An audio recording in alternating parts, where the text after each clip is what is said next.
vacation in on time. But I thought they're reappointing him. No. Oh, guys that's ready? right. He's outgoing. Christine, you ready?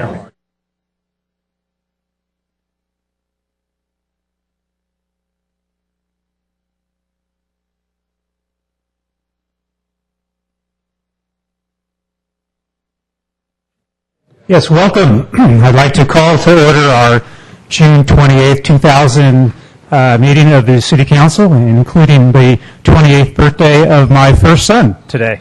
So, welcome, and let's do a Pledge of Allegiance, please. We're going to have it brought up to us. Color guard, front center.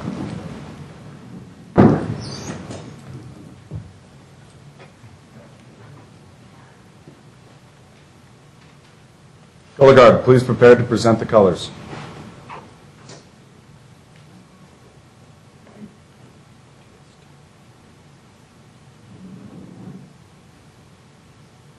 Color guard, Vance, Scout salute.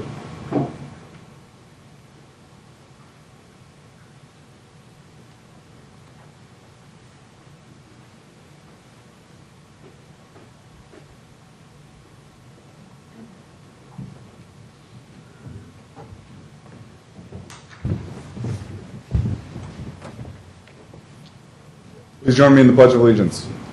I pledge allegiance to the flag of the United States of America and to the republic for which it stands, one nation, under God, indivisible, with liberty and justice for all.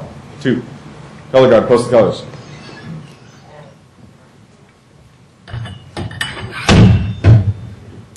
Color guard, retreat.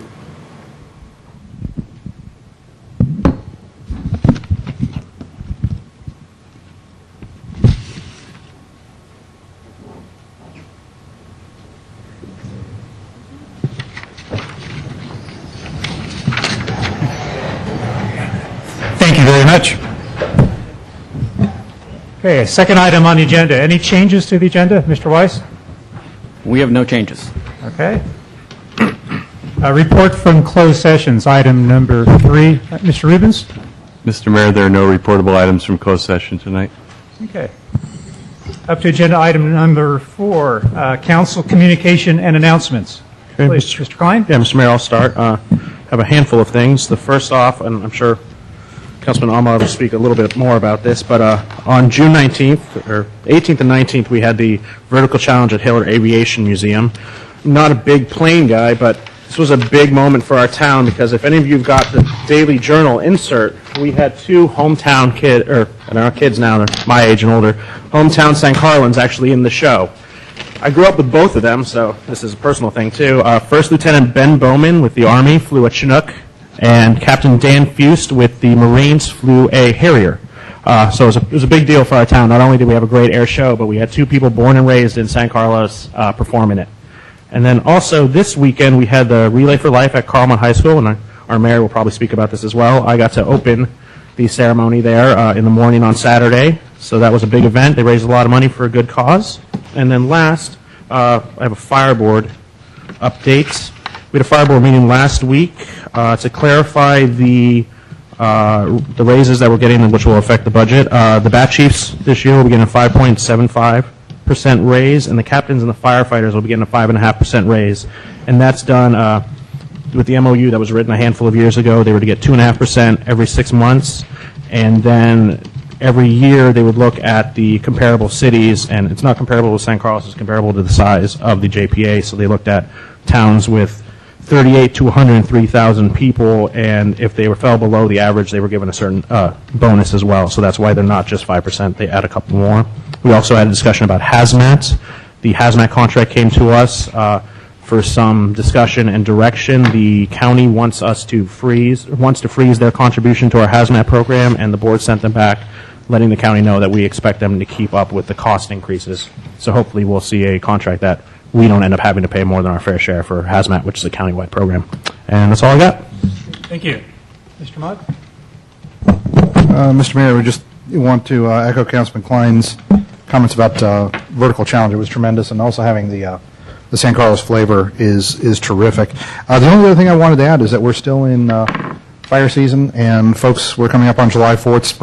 Sparklers, fireworks, no, don't do that.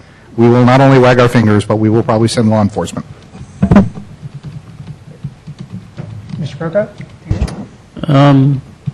I have a thing here that I picked up from a Kiwanis downtown. Met him at the coffee shop, and she gave me this flyer that they're having a wine tasting and sale, live auction and silent auction on Saturday, August 28th at the San Carlos Adult Community Center. I realize that's out there a little bit, but people do make their calendars sometimes months in advance, so that's, again, August 28th. And then the only other item is we did have a ad hoc meeting of the council. Mr. Klein and myself met with Community Development Director to discuss the development along the railroad tracks, and the major emphasis of that meeting had to do with issues around high-speed rail and coordinating the two projects, if you will. Thank you. Mr. Pasilli? I have nothing more, Mr. Mayor. Great, thank you. And I have nothing. So let's move on. We're up to item number 5. Okay. So if I could have some of the Eagle Scouts here meet me here on the main floor. I have some presentations of our Eagle Scouts Awards.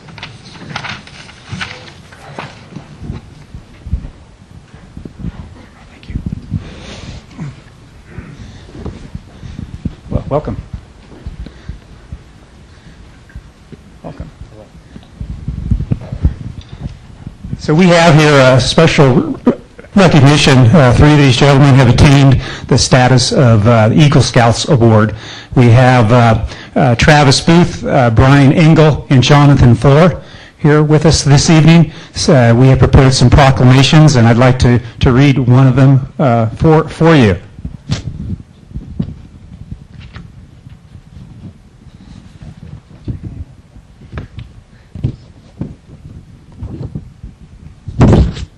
So, this is in recognition of achieving the Eagle Scout Award, whereas the Boy Scouts of America is a character-building organization comprised of young men who are seeking to prepare themselves for better leaders and citizens for tomorrow in developing those traits and strengths of character of all people. Whereas Scouting plays a vital role in the lives of many hundreds of boys in the city of San Carlos and are guided by a great many adult volunteers who have given generously of their time and talents. And whereas the special and unique honor of achieving the highest award in Scouting has been earned by all 3 of these gentlemen. It's now therefore resolved that I, Randy Royce, Mayor of the City of San Carlos, congratulate each one of them. And so with that, Nathaniel Aaliyah, that's yours. And Brian Egan. Bryce Egan, sorry. Thank you very, very much. And Jonathan Floor. I'm here to represent Jonathan Floor. Oh, wonderful. Okay. He's sick. Okay, and I only have 3. So there should be a 4th. I'm sorry, what is your name? Travis Booth. Travis, I'm sorry. Nope, right here. Oh, look at that. This is the one that comes with the new Tesla car from our city. The keys are outside in front, and you were chosen from the 4. Do you have your driver's license yet? Yes. You do? Oh, I was hoping you'd say no, and I'd have to drive it home for you. So, Travis, I apologize. Congratulations very much. And I'd like to take this opportunity maybe for each of you to just say a few words about, a project you did for to get this award, please. Well, once again, I'm standing in for Jonathan Floor. He's sick at the moment, and he built a bench at Water Dog Park. And he is a senior at San Francis. I did, microphone. Mills Peninsula Hospital area, for the skilled nursing facility, I redid a trellis. Basically sanded it down and basically take it apart, put it back together. That was pretty much my Eagle project. I renovated an area at Central Middle School, it was this central like area, and kids were like trampling over all these plants. So I put in a walkway as well as a bench for them to sit on, and then put in some hardy, drought-resistant plants so that they wouldn't die. I did a chicken coop renovation near Cupertino down at a farm. It's called Deer Hollow Farm. You may have been to it. It's a nice park. That's it. Let's give them all a big thank you very, very much. Thank you. Thank you. Please. We hope to see one of you guys on City Council here in another 5, 10, 20 years, okay? And next, we have a proclamation here from our Assemblyman Jerry Hill. So, Doug, you want to come up on this one and help me out? Doug Long is our director of our Park and Rec. Here you go. So I had the opportunity with one of Doug's key managers, Donna Giampola Dillard, to attend a luncheon dinner actually 2 weeks ago at Ralston Hall, a beautiful facility, and it was put on by the Sequoia Healthcare District. Sequoia Healthcare every year gives grants to nonprofit organizations. That evening, there, I believe, were 32 organizations with grants totaling about $2.2 million. And these, I'm not going to go through all the names now, but when you hear these organizations, they're just wonderful organizations helping people and organizations of need in the area in which we live. We in the city of San Carlos were able to achieve to get a $50,000 grant for kind of a dual-fold of nutrition. Our seniors lunch program that we have at the Adult Community Center and a nutrition program at our youth center. And so it's through all the continued good work, and it'll be more continued good work that we receive this. So this is from Mr. Hill, Jerry Hill, great man, to the San Carlos Parks and Recreation Department in honor and recognition of outstanding contributions that you have made to the health of the people of San Mateo County. I congratulate you on the occasion of receipt of the 2010-2011 Caring Community Grant from Sequoia Healthcare District, by the Honorable Jerry Hill, this 15th day of June 2010. Mr. Long, congratulations.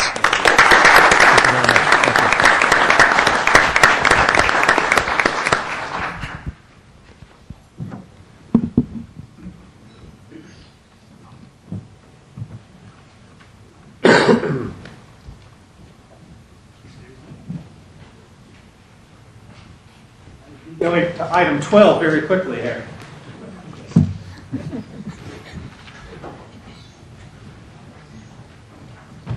Okay, next we have a presentation from the Executive Director of the Traffic Congestion Relief Alliance.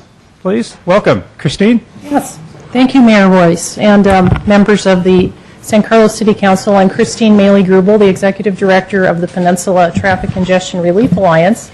And for those here that may not know who we are a countywide public agency that promotes getting people out of their cars as solo drivers and into carpools, van pools, biking, walking, and on public transit. So I'm here tonight to give you a update on our Alliance's strategic plan, and I also might mention as well, Councilmember Ahmad serves on our board on behalf of the City of San Carlos, and we're pleased to have him involved with our agency.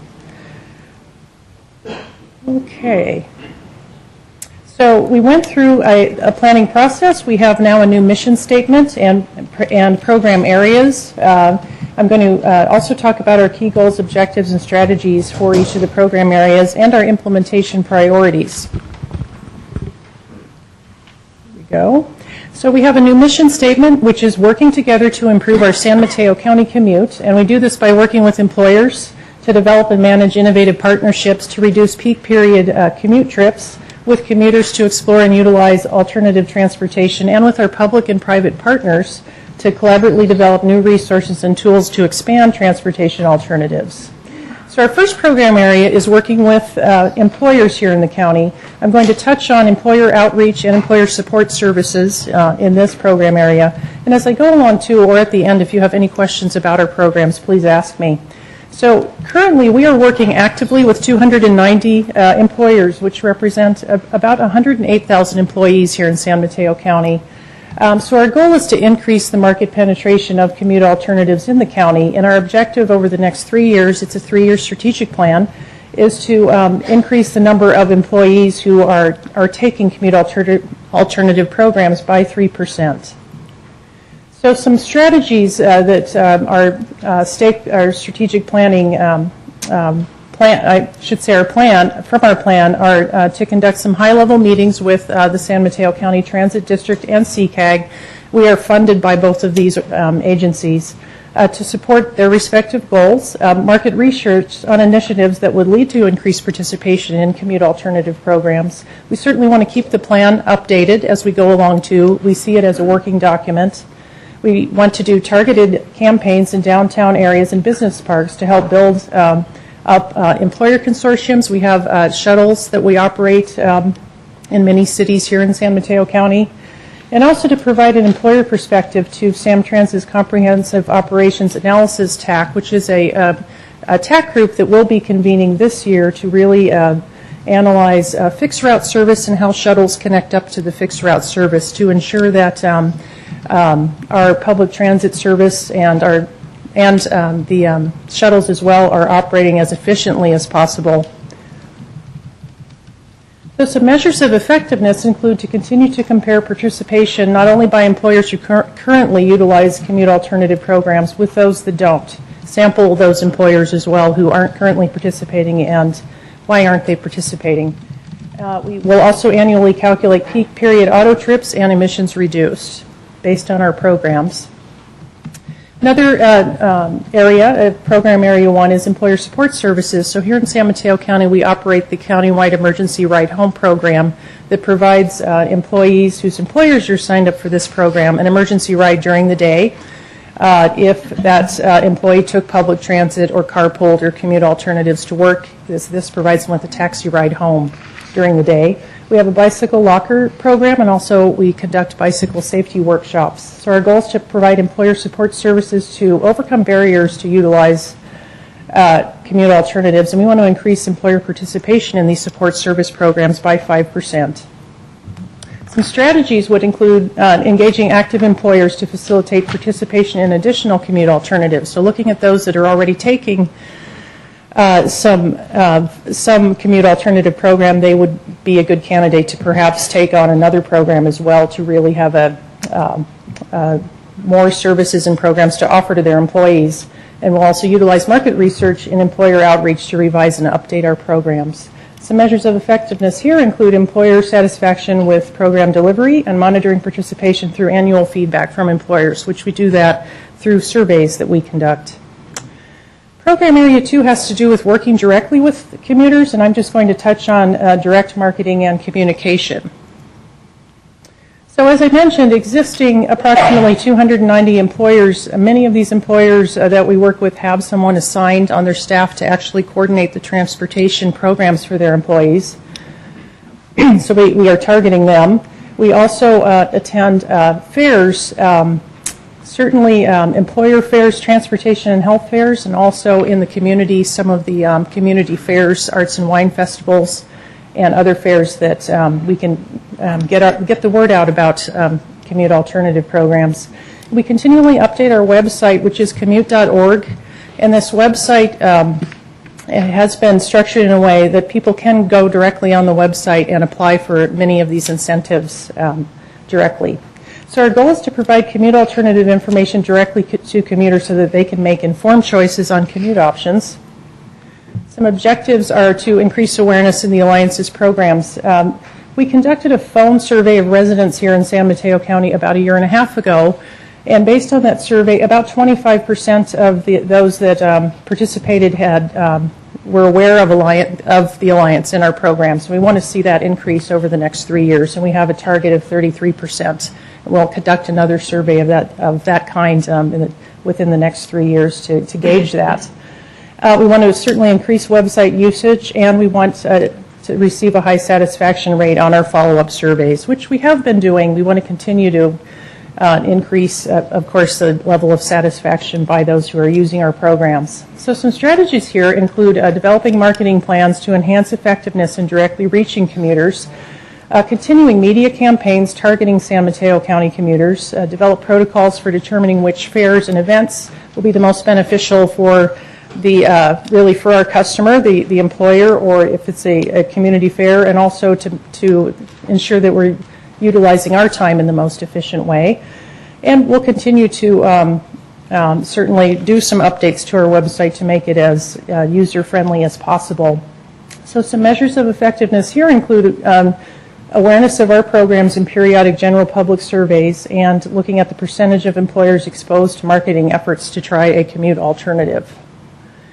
The third program area, there's 4 in the strategic plan, it has to do with working with our public and private partners. So in this case, we're looking at funding and resource development. We want to certainly maintain the current funding that we have existing, and we want to look in the future for other funding sources when they would become available and when that would make sense for us to pursue those. In working with our the transit agency and certainly with the cities and within the community, be a partner in developing community-based mobility services. So not only these employer shuttles that are taking people back and forth from BART and Caltrain, but also shuttle services and other services as well that would make sense within communities to get people in and around that best meets the transportation needs of that particular community. And community facilitation of transportation alternatives, which really has to do with getting the word out about our programs directly to the community and making them more aware of what we're doing. Fourth area is internal to the Alliance, having to do with our finance and our budget. We now have restructured our budget and our annual work plan so that it complements the strategic plan.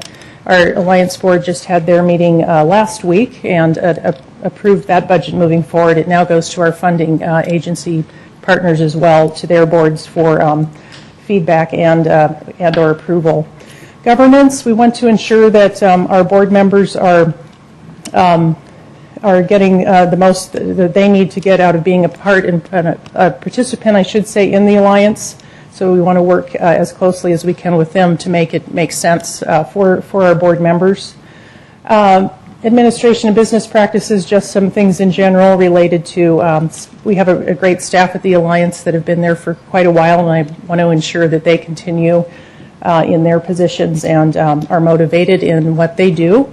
So we'll look at different ways of ensuring that that is the case. And then communication is the general awareness of the Alliance.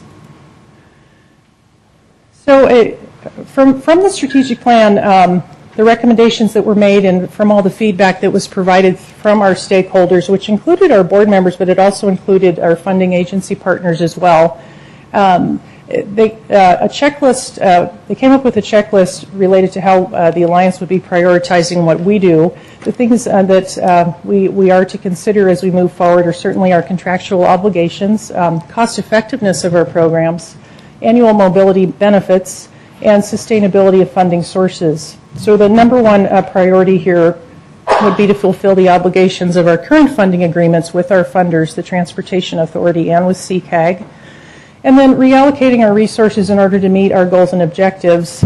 And these were then put in this order of priority initially, and as I said, it's our strategic plan is a living document, as we would say, so we will continue to modify it as we receive feedback and do the research that was mentioned earlier. So the number one thing would be outreach to large employers to use ride-sharing and tri-transit incentives. Secondly, campaigns aimed at medium and small employers in targeted areas to provide ride-sharing and tri-transit. Then employer-based shuttle programs, employer-based support services such as emergency ride home, community-based shuttles, bicycle parking incentives, and these aren't all the programs that we have, but these are some key ones. Then another thing that was recognized through our discussion throughout the strategic planning process was to ensure that the Alliance as well is at the table when we're discussing legislative efforts such as Assembly Bill 32 and how that may be implemented here in the county. We want to be sure that the Alliance is is available to provide the programs and feedback that would make sense in order to move forward with our TDM programs that would be helpful related to that. So last slide here has to do with some things just recently here in the city of San Carlos. Again, we really appreciated having a bike energizer station for Bike to Work Day last month here at the Caltrain station. Overall, in San Mateo County, participation was up 18% this year. The Alliance, through our staff, coordinates the efforts countywide, and we work with the Silicon Valley Bicycle Coalition on putting on Bike to Work Day. I mentioned a couple of employers here in San Carlos because they are employers that we've done some work with recently, having to do with just assisting them with transportation fares, Nectar and Novaris, assisting them with doing employee surveys, the surveys having to do with finding out where their employees live versus where they work to help them figure out how best to provide commute alternative programs. And they've been really supportive of looking at putting programs in place and also doing a GIS map, which is really pinpointing where the employees live versus where they work. I have a staff person who does outreach here in San Carlos, and she's working with the city's staff person here on coordinating a bicycle safety workshop. The date hasn't been scheduled yet, but this is going to be a free workshop, and it's available to the community here, to residents, and also to people that work in San Carlos, providing bicycle safety tips and bike maintenance for your bike, and its certified instructor will be conducting the workshop. So once we have that date, we'll certainly get the word out about that. And then finally, too, through the Chamber of Commerce, Kim Comstock, who is the staff person that does outreach work here in San Carlos, has been participating on the Green Committee for the Chamber, and we've been really pleased to be able to be a part of that. Finally, if you may be interested in copies of the strategic plan, I'm certainly happy to email that or mail those to you. It's also available as well on our website, which is commute.org. And I do appreciate your time this evening, and happy to answer any questions if you have any. Great. Well, thank you for coming. Any questions? Anybody? Great. Well, thank you. Thank you very much. Okay. Moving on to item 6 on our agenda. This deals with our youth center, which is merely a building that was built about 10 years ago with a lot of generosity of our citizens of San Carlos, but it doesn't all happen unless you have the people. We have a youth advisory council, and we're here to recognize those people in our youth advisory council. Mr. Long? This is consideration of appointing Youth Advisory Council voting members for the 2010-2012 term in recognition of retiring Youth Advisory Council voting members. Thank you, Honorable Mayor, members of the Council. A Youth Advisory Council interview panel interviewed candidates interested in serving on the 2010-2011 Youth Advisory Council. I'd like to give a special thank you to Councilman Member Klein for serving on the panel. And the panel has made their recommendations and now presents them to the City Council for consideration and appointment. But before I introduce the 5 candidates, I would like to recognize the retiring members of the Youth Advisory Council. Henry Zadarang. Henry could not be here this evening, but we would like to thank him for his 2 years of service on the Council. And I would like to invite Previn Naidu to the podium to accept a plaque in recognition of his 2 years of service, one of which was served as treasurer. Now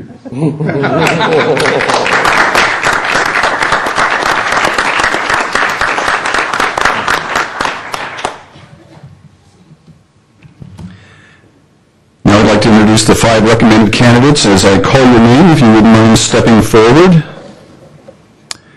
Kevin Harris, Menlo School. He's a junior, 2-year term. Kevin is seeking a second appointment and is interested in promoting community service in and outside the San Carlos community. Kevin is also interested in developing a working relationship with the San Carlos School District. He has worked hard the last 2 years and is presently the vice chair.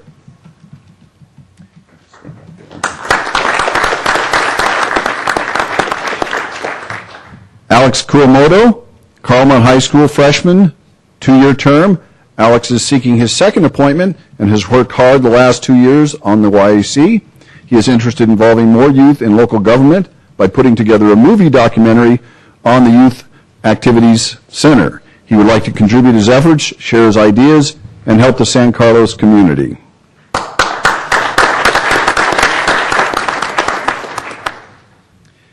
Lauren Vogel, Mercy Burlingame Jr., 2-year term.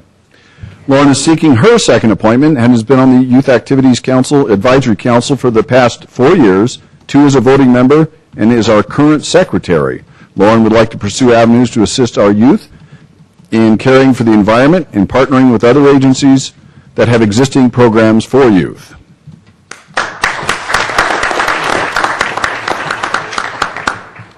Clara Cruz, Carlmont High School senior, 1-year term.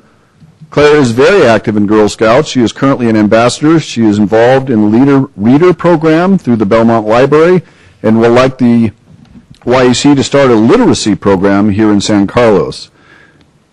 Claire would like to see the YAC implement some intergenerational events in the city. Thank you.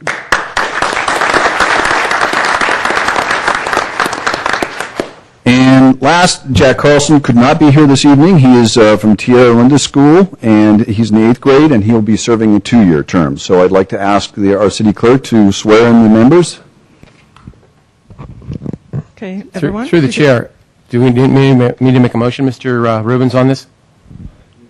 Before we get sworn in? That's correct. Okay, Councilor thank you. Chili. Mr. Mayor, I'd like to make a motion to appoint these young people to the Youth Advisory Council voting members for 2010, 2012, and recognize the retiring Youth Advisory Council voting members. I'll second that. Okay, first and second, all those in favor say aye. Aye. Opposed? Okay, we're all set. Thank you. That was close. Okay, can you all raise your right hand, please? Oops. Guess I should stand over here. Do you solemnly swear that you will bear true faith and allegiance to the Constitution of the United States and the Constitution of the State of California, that you take this obligation freely, without any mental reservation or purpose of evasion, and that you will well and faithfully discharge the duties upon which you are about to enter? Okay, thank you. And we have your oaths.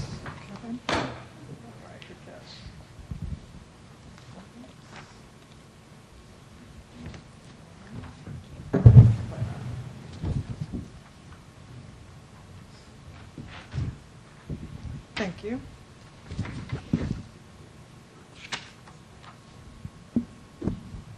Thank you very much.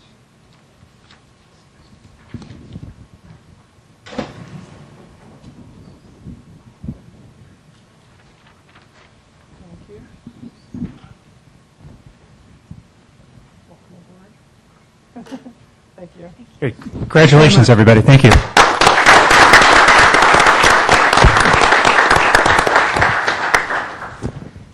Okay, on to item 7, public comment. Public comment is a section area where public's able to speak and encouraged to speak on any items that are not on this evening's agenda. I have, I believe, about 5 speaker cards. Darwin Padnode, come on up. Brian Randall, Pat Bell, and maybe next you, and I'll read a couple other names here. Welcome, Darwin. Hi. Thank you.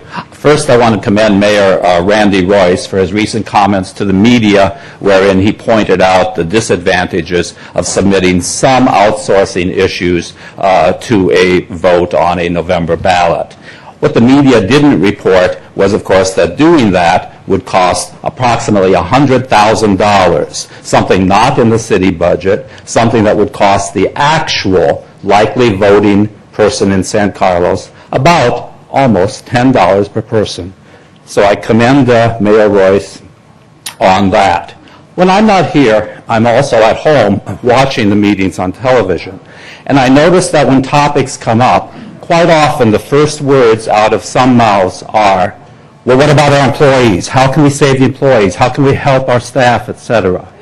That's commendable for its sensitivity, but I'd also like to say that I would really love it if the first words out of your mouth were, Is this good for San Carlos? What would the taxpayers say? How do the residents and voters who elected us feel about this? So please think of that as you're considering all the issues. And finally, let me say that many aspects of the outsourcing proposals seem to me to be very good and long overdue, and I hope that you will pursue them as effectively as you can. Thank you. Thank you. Brian Randall, come on up. Hi, Brian. And if Pat Bell could be ready.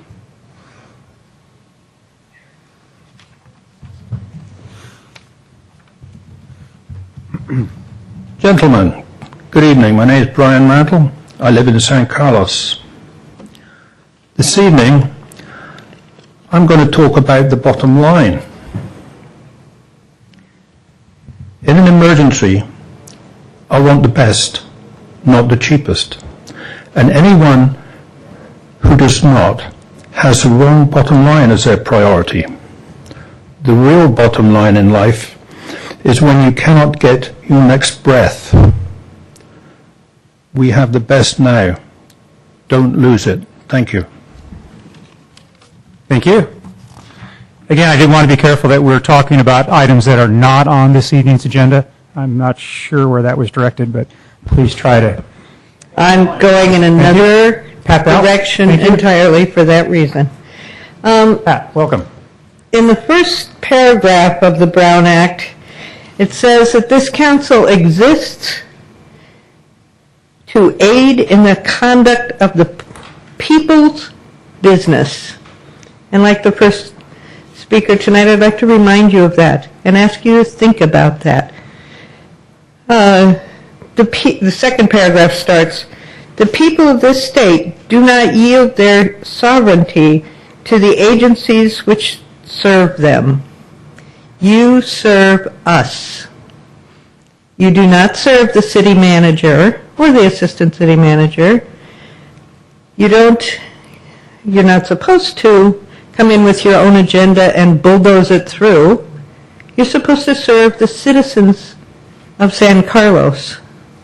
You have spent a lot of time sitting while people comment on your actions, but you don't listen. You just go on with your agenda. And when the citizens tried to horn in on the action and really take action to change things in San Carlos, Andy Klein was so incensed that he had to give an illegal 3-minute speech to add to his list of Brown Act violations, which is getting longer and longer and longer and longer. I think you guys and your arrogance, and which I'm sure you'll exercise again tonight, you're embarrassing. You are making a laughingstock of this town. I can tell you the people who say, what the heck is going on down there? And for that gentleman, I wish he were here tonight, who says, you get rid of those bums over there, you'll save $500,000. And you three, wrap up. The Brown Act specifically prohibits you So, Pat, if you could summarize, please. interrupting him. Yeah. Wrap up, please. Thank you. When a member of the public testifies before a legislative body, the body may not prohibit the individual from criticizing the policies, procedures, programs, or services of the agency or the acts or omissions of the body. Pat, I'm sorry. Thank you very much. Next, we have Eric Daniel and Andrew Williams. Eric? Hi, welcome. Come on up. I believe I'm listed in here. I wanted to comment on an item on the agenda, so I'm going to defer till later. That'd be great. Thank you very, very much. You want to know which item that is? And can you make sure, what is the item? Is it agenda item what? 11. Okay, I'll note that. Thank you. Thank you. Mr. Williams, come on up. Hi. Good evening, Mayor, council members. I'm Andy Williams from Belmont, so I did cross the border. You are allowed to speak. Come on. The last one.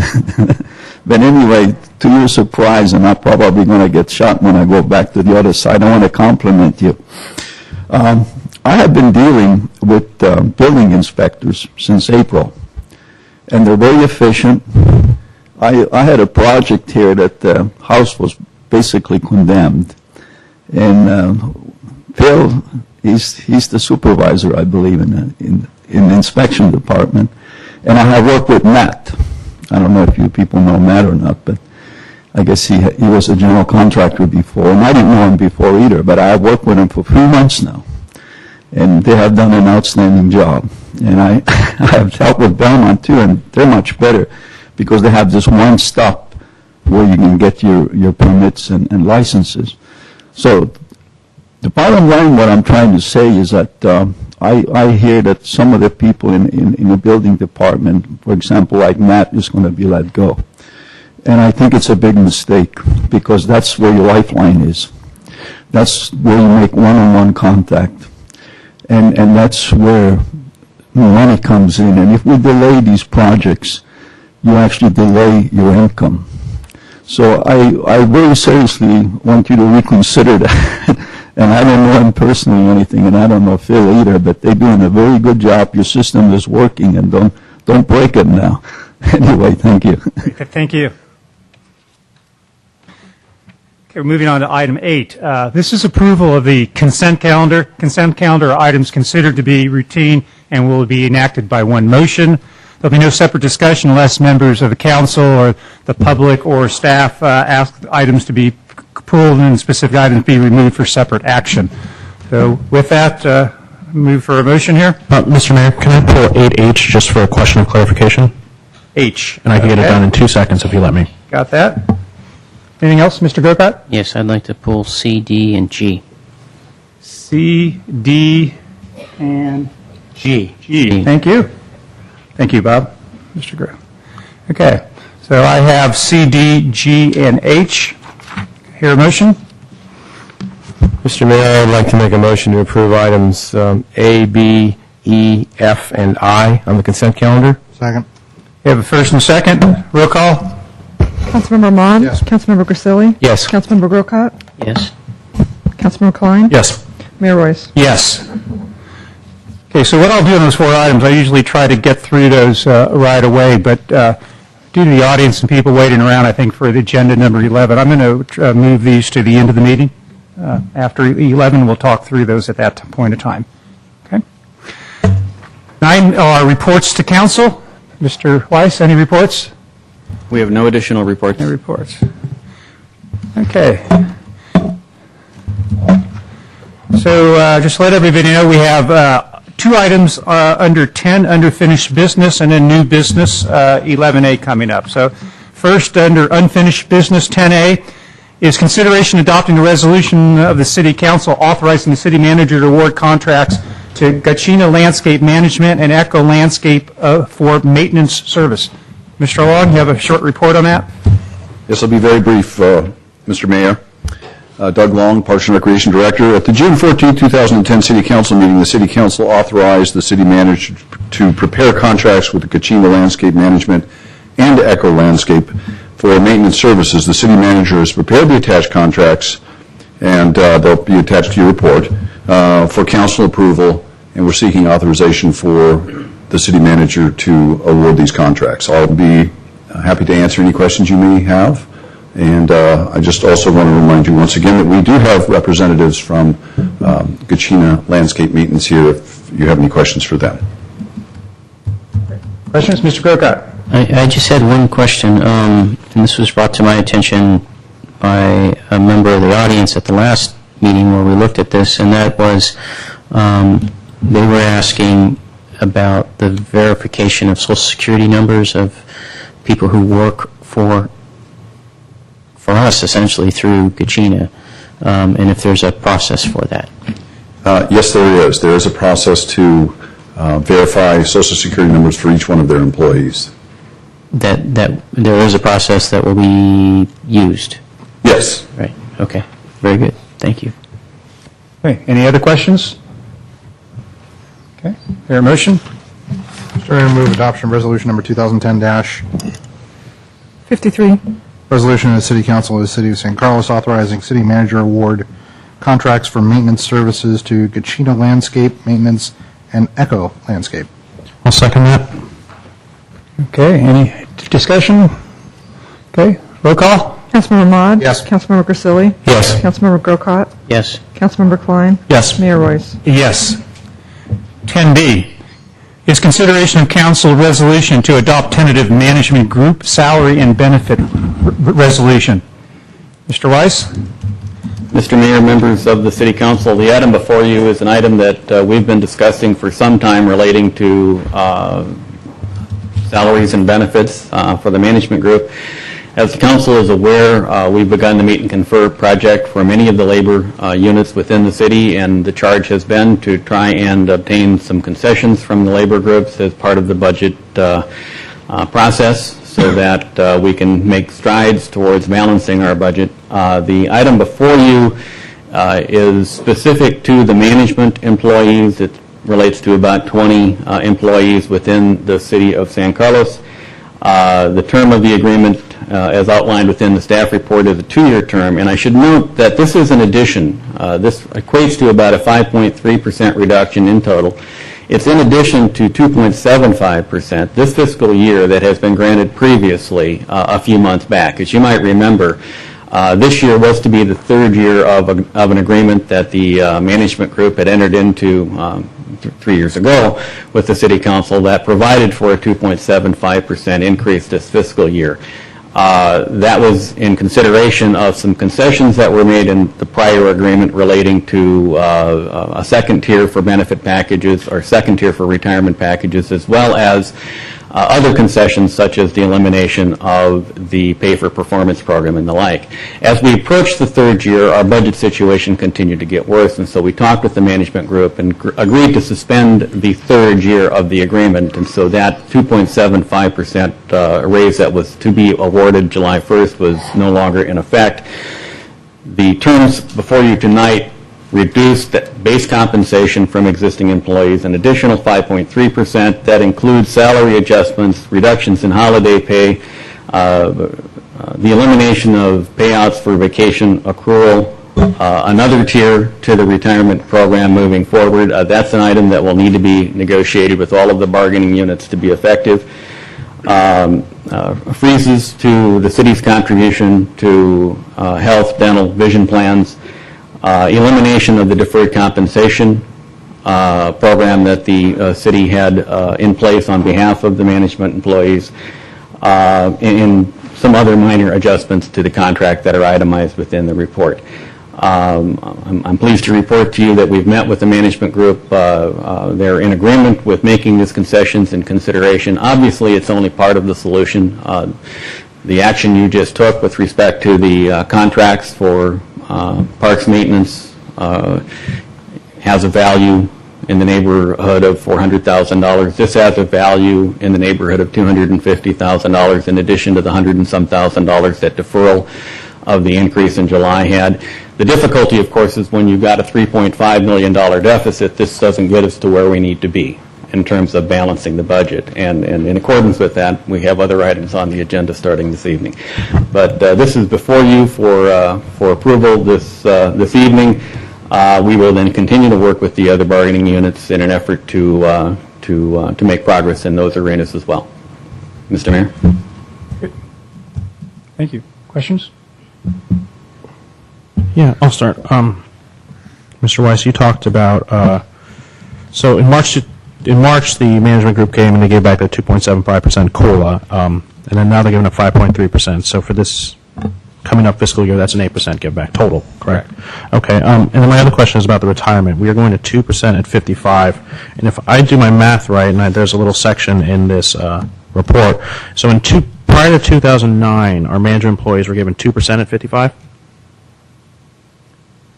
Prior to 2009? Yeah, well, I'm looking, it says for employees hired before March 16, 2009, the city provides the PERS 2.7% at 55. 2.7 at 55. 2.7. Correct. Oh, sorry. 2.7. Okay. So that accounts to, if you work for 30 years, you get 81% of your highest pay. Correct. At 55 years or over. Correct. Okay. And then after 2009, we went to 2.5% at 55, which translates to 75% of your highest pay. Correct. Now we're going to 2 at 55, which is 60% of your, and now we change it. Instead of highest pay, you take your 3 highest years and you get the average. Correct. So there's no chance of spiking or anything like that because you have to get an average, right? Yes. Okay, so that's a pretty significant change in a, this won't take a credit till 2012, but that's a pretty significant change in 3 years. Yes. Okay. I have nothing else. Those are my only questions. Any other questions? Mr. Gokart? Yeah, I read through this, the portion of the actual agreement, not just the changes. And I wanted to get some understanding on some things. So the first item is item 4, administrative leave. It says members of the management group receive 80 hours of administrative leave each January 1. Can you explain what's that intended for? Management employees, not only here, but I mean throughout most organizations, most public organizations, there's a recognition that the management employees go to a lot of night meetings. Staff commissions are attending functions throughout the city and the like. They don't get overtime pay and so on. In many cities, in fact, most cities, there's some recognition of that through the provision of administrative leave to offset the fact that overtime is not granted for those employees. So it's to compensate for overtime that's not paid. I think generally that's the philosophy, yes. Okay. The next question I have, I've read this over and over again, and it doesn't make sense to me when I read it. On holidays, the regular full-time employees in established positions shall be entitled to take all authorized holidays at full pay, not to exceed 8 hours for any one day, provided they are in a pay status on both their regularly scheduled work days immediately preceding and following the holiday. What does that mean? I'd probably have to refer you to the attorneys if we're going to start to have legal interpretations of the exact language here. But the idea is that employees that are full-time employees before and after the holidays will get recognition and credit for those holidays. So they'll be compensated for 40 hours even though the holidays take place. Okay, so it doesn't mean, for instance, if the holiday is on a Monday, that you don't get credit for it because you weren't working the day before. If you weren't that kind of employee, that's not what it means. I mean, I don't understand the interpretation, but it basically means that the employees are being paid for 40 hours a week, irrespective of whether a holiday occurs or not. I can speak to this. It deals with the fact that whether or not people are on leave without pay. If you're on leave without pay and you're basically still on the books but you're inactive for a period of time, you wouldn't receive a paid holiday during that leave without pay status. That makes sense. Okay. Okay. And then there's another item here, 6.1, about entitlement under vacation. And it says all employees who hold full-time positions are entitled to 12 working days vacation pay upon successful completion of their first year. So that makes sense to me. After you finish your first year, then you're entitled to 12 working days of vacation. But then it says employees may take accrued vacation after completion of 6 months service. So does that mean after the first year you can do that? Because you certainly can't do it in the first year, it doesn't sound like. Those two statements seem to be in conflict with each other unless you just think of them after the first year. Yeah, in the management group, there are circumstances where managers are hired, senior level managers from other agencies, and they're allowed to accrue vacation or bring over vacation balance right from the beginning. It's rare, but it does happen. So I think the language would be speaking to those instances. The second section you talked about. You can't take vacation if you haven't accrued any, but there are instances where new employees have vacation on the books. Doesn't seem, that's not, the language there is not clear. I understand what you're saying, but that's not what this says. So to me, that's not clear. And Then there's a part in here, 6.3, that says the city manager may designate up to 5 days specific work days in each calendar year between Christmas and New Year's, during which employees may be required to take time off. So those are the furloughs we talk about. Correct. So how does that work for management employees? Because, you know, if your salary's $190,000 a year, it's $190,000 a year. Does it drop down if you're forced to take this time off? We burn time that is accrued vacation time or the like. And you'll find, for example, during that period of time, most of your management employees, many of us are available by cell phone. We're still doing the work that's required, especially if there's emergency services, flooding, or the like. But we're burning our vacation time. That period of time. Or your administrative leave or your sick leave. Not sick leave. You can't use sick leave that way. Can you use sick leave only for sick leave? Yes. Okay. But you could use your administrative leave time. Yes. For something like that. Okay. And the last thing I just, is not really a question, I guess it's a, you know, we've already, as I said, well, I'm not sure what I can say here. Careful. Yeah. There's an item on here that to me, I appreciate all the things that were negotiated, but one of the things I didn't think about when we were negotiating is this monthly auto allowance of $250 a month. And I think we could get a better, you know, I look at these positions that get this, and if you plug in I think it's about 55 cents right now is the current, you know, if you turn in your mileage and get paid back, it's about 55 cents right now, isn't it? Something like that? Yeah, I'm not current on what the value is. It's close to that. So if you divide that into the 250, that's 450 miles a month. I don't think any of these people are driving around that much in their own vehicles at 450 miles a month or 113 miles a week.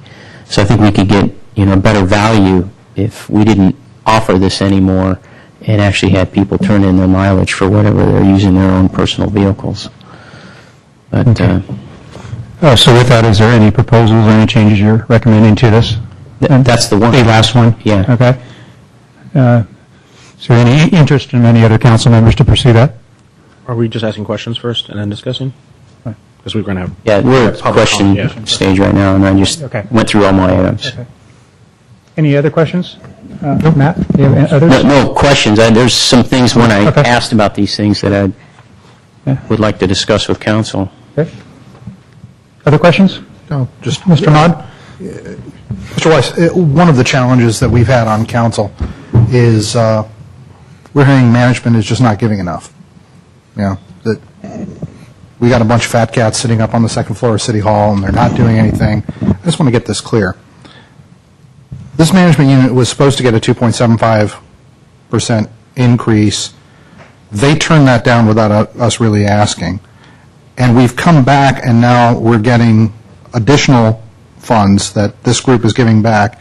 And I just did the back of the envelope. It looks like about 20% or so for the new employees. Their pensions are going to go down about 20% from a high of something like 80% of top salary down to about 60. Is that correct? Am I getting this right? I mean, yes.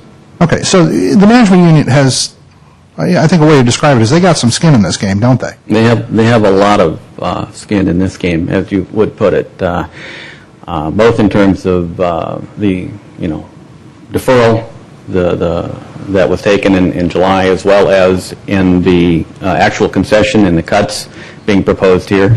But if you would actually go back to the contract that was negotiated prior to this, there were additional concessions, numerous additional concessions made by the management group as part of the prior contract. So this is consistent with, I think, adjustments that have been made by the management group and frankly, many of our employee groups for the prior years. The difficulty, as I said, is even with these concessions, we're talking about a few $100,000, which is good, but we've got a $3.5 million budget deficit. Mr. Mayor, that's the end of my questions. I would have a comment later. Can I jump in real quick with one final question? Sure. City Manager Weiss. What is the lowest percentage that CalPERS allows currently? I believe it's 2%. They will allow it for different variables in terms of what the retirement age is. Okay, so we're at the lowest percentage, not the That's my understanding. not the oldest, but the lowest percentage. Yeah, that's correct. Okay, that was my only question. Okay. Any other questions?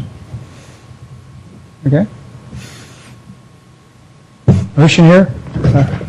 Matt, you want to bring up your point first, maybe, and see how that goes? Shouldn't we have public comment first, Mr. Mayor? Sure. I didn't have any speaker cards. Would anybody like to speak on this item? Ms. Bell, please.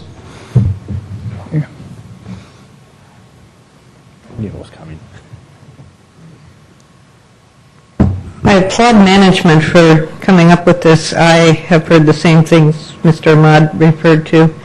Unfortunately, it's very late in the game to come up with this concession, and we haven't heard about concessions from any of the other employee groups.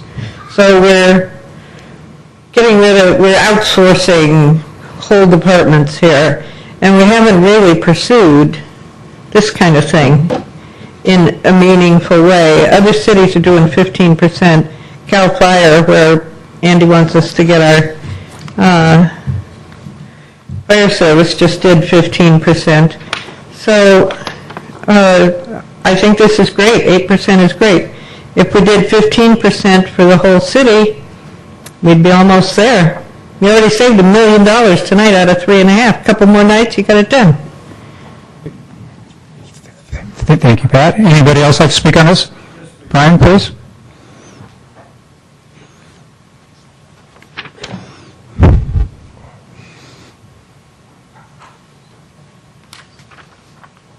Brian, can you come up, please? Yeah. Okay, come on. Good. Gentlemen, Brian Randall, San Carlos. Seeing that our upper management has suddenly decided to take a decrease, may I go back to our police department to see if they will match it?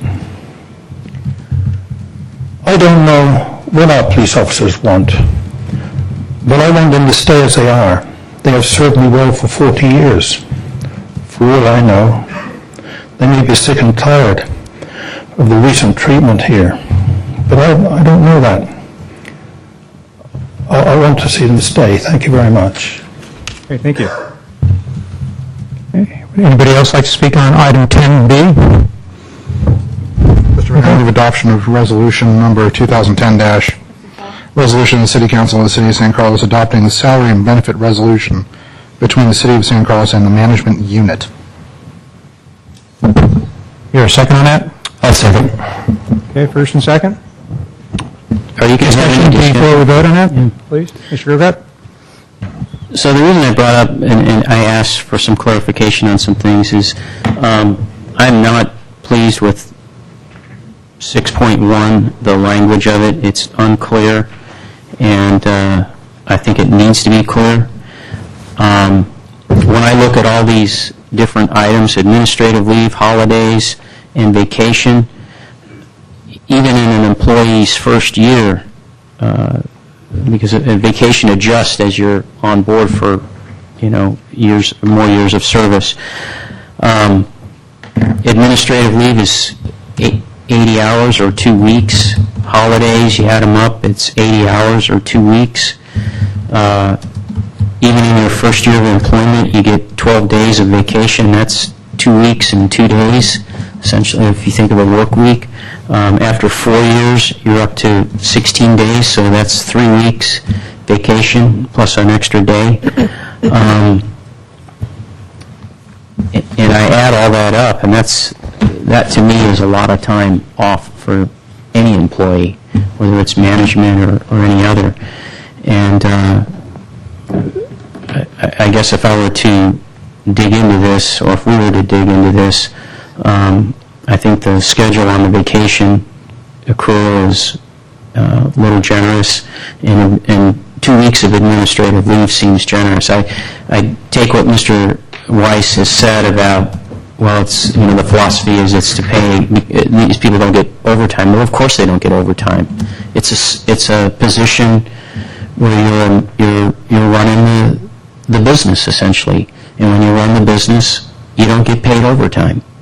That's the role you're in, and when you're in administration, you don't get paid overtime. You do the job, and you get a salary, and you're supposed to get the job done no matter how many hours it takes. If you own a company, that's the way it works. So this idea of administrative leave, I am just not pleased with. And then lastly, I think we've reached a time where $250 a month for car allowance is too generous and not something that we should afford ourselves or afford our people that are in management. I think as they use their vehicles, if they choose some of these positions, they could use city vehicles. For instance, community development director or chief building official. I think we have vehicles that are available.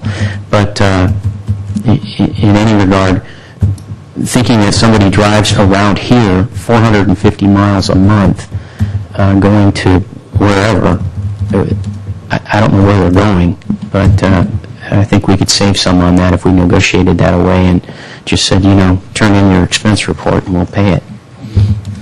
So, Mr. Burkhardt, would you, I know your comments are, discussing our resolution that we have right now before us. Are you looking at making it amended, or that's just your discussion on your comments and recommendations on this item? I'm sorry, Mr. Mayor. How would you want to handle I don't that? think an item like this we can, I'd look to the city attorney, but we can't change it here at this dais. We'd have to go back into closed session if we wanted to discuss these items any further and actually, or send them back to the labor group, the management group for negotiation. Okay. Mr. Evans, how do you recommend we handle this one? If there is a desire by the council to amend the resolution, I think that is the proper course to have it go back to the management group and potentially a further closed session item to discuss any potential changes. Okay. Okay. So I think we can take the vote then and find that out, correct? One bit of discussion, Mr. Mayor. Sure. Please. I just had to pull out my PDA. It's not that I'm twittering, but one of the things I do is I do keep a mileage log. So there was an assertion that 400 miles is actually, or 450 miles if you want to do 55 cents. I'm looking at my meetings for the city, and I'm averaging about 400 miles a month. So I got to imagine city staff does at least what I do, maybe some more.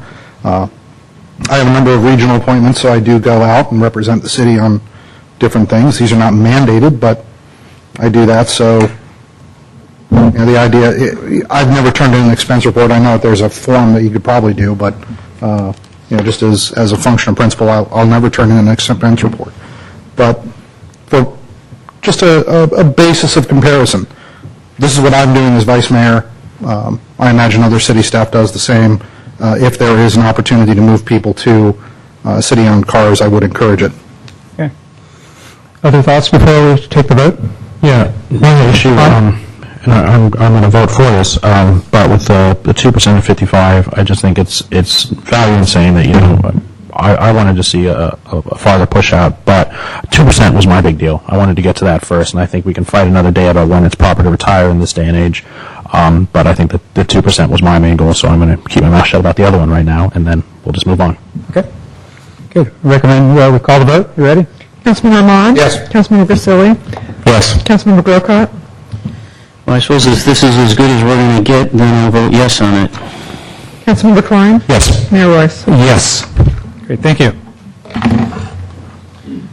Okay, 11, new business, last item on our agenda other than the items that were pulled from the consent calendar. This is consideration authorization for the city manager to negotiate a contract for police services and authorization for staff to propose contracting for police services to the Police Officers Association. Just a little introduction here on process, because this is a very, very important item. Let you know what we're doing. We will be having a presentation by staff and, I believe, our consultant on this area. Next will be questions from City Council. There then will be public comment. It's where we're encouraging public to take their 2 minutes and give us any thoughts that you have or questions that you have on this measure. We'll close public comment. There'll be discussion among City Council, and then we will be voting on this item. So with that, let me turn it over to Mr. Mark Weiss. Thank you. Thank you, Mr. Mayor, members of the City Council. The item is entitled is Consideration of Authorization to Negotiate a Contract for Police Services, and that's important because we're not asking for a decision tonight. We're asking for you to give us further direction. If you think that after looking at the documentation that's been provided you, after hearing the presentations from the county sheriff and from the city of Redwood City, if you believe that this concept has merit, we would look to you tonight to give us authorization to proceed down this path, to continue working on it, perhaps selecting one of the two entities, either the city of Redwood City and the county, or the county, and authorize us actually to negotiate a contract with them, and at the same time authorize us to propose the concept to the to officially and formally propose the concept to the Police Officers Association. But again, no decision is expected tonight with respect to the decision with regard to the outsourcing concept per se. Just by way of a little background, and this council is very familiar with the history that has gotten us here. 10 years plus of annual cuts. One of the first meetings that I attended amongst the staff back in 2005 upon my arrival with the city was a budget cutting session mid-year. It was hard to fathom at that point, given how the economy was churning along quite nicely, why the city of San Carlos was in the midst of budget cuts during a time when property values were going up. The economy seemed to be in good shape, but that was where San Carlos was. In the initial years after that or subsequent to that, we reorganized, we streamlined, we made it a more vertical organization, we reduced the number of department heads, created some mid-management positions to replace those. We cut the number of personnel from 126 to 107, including some layoffs that are occurring this year.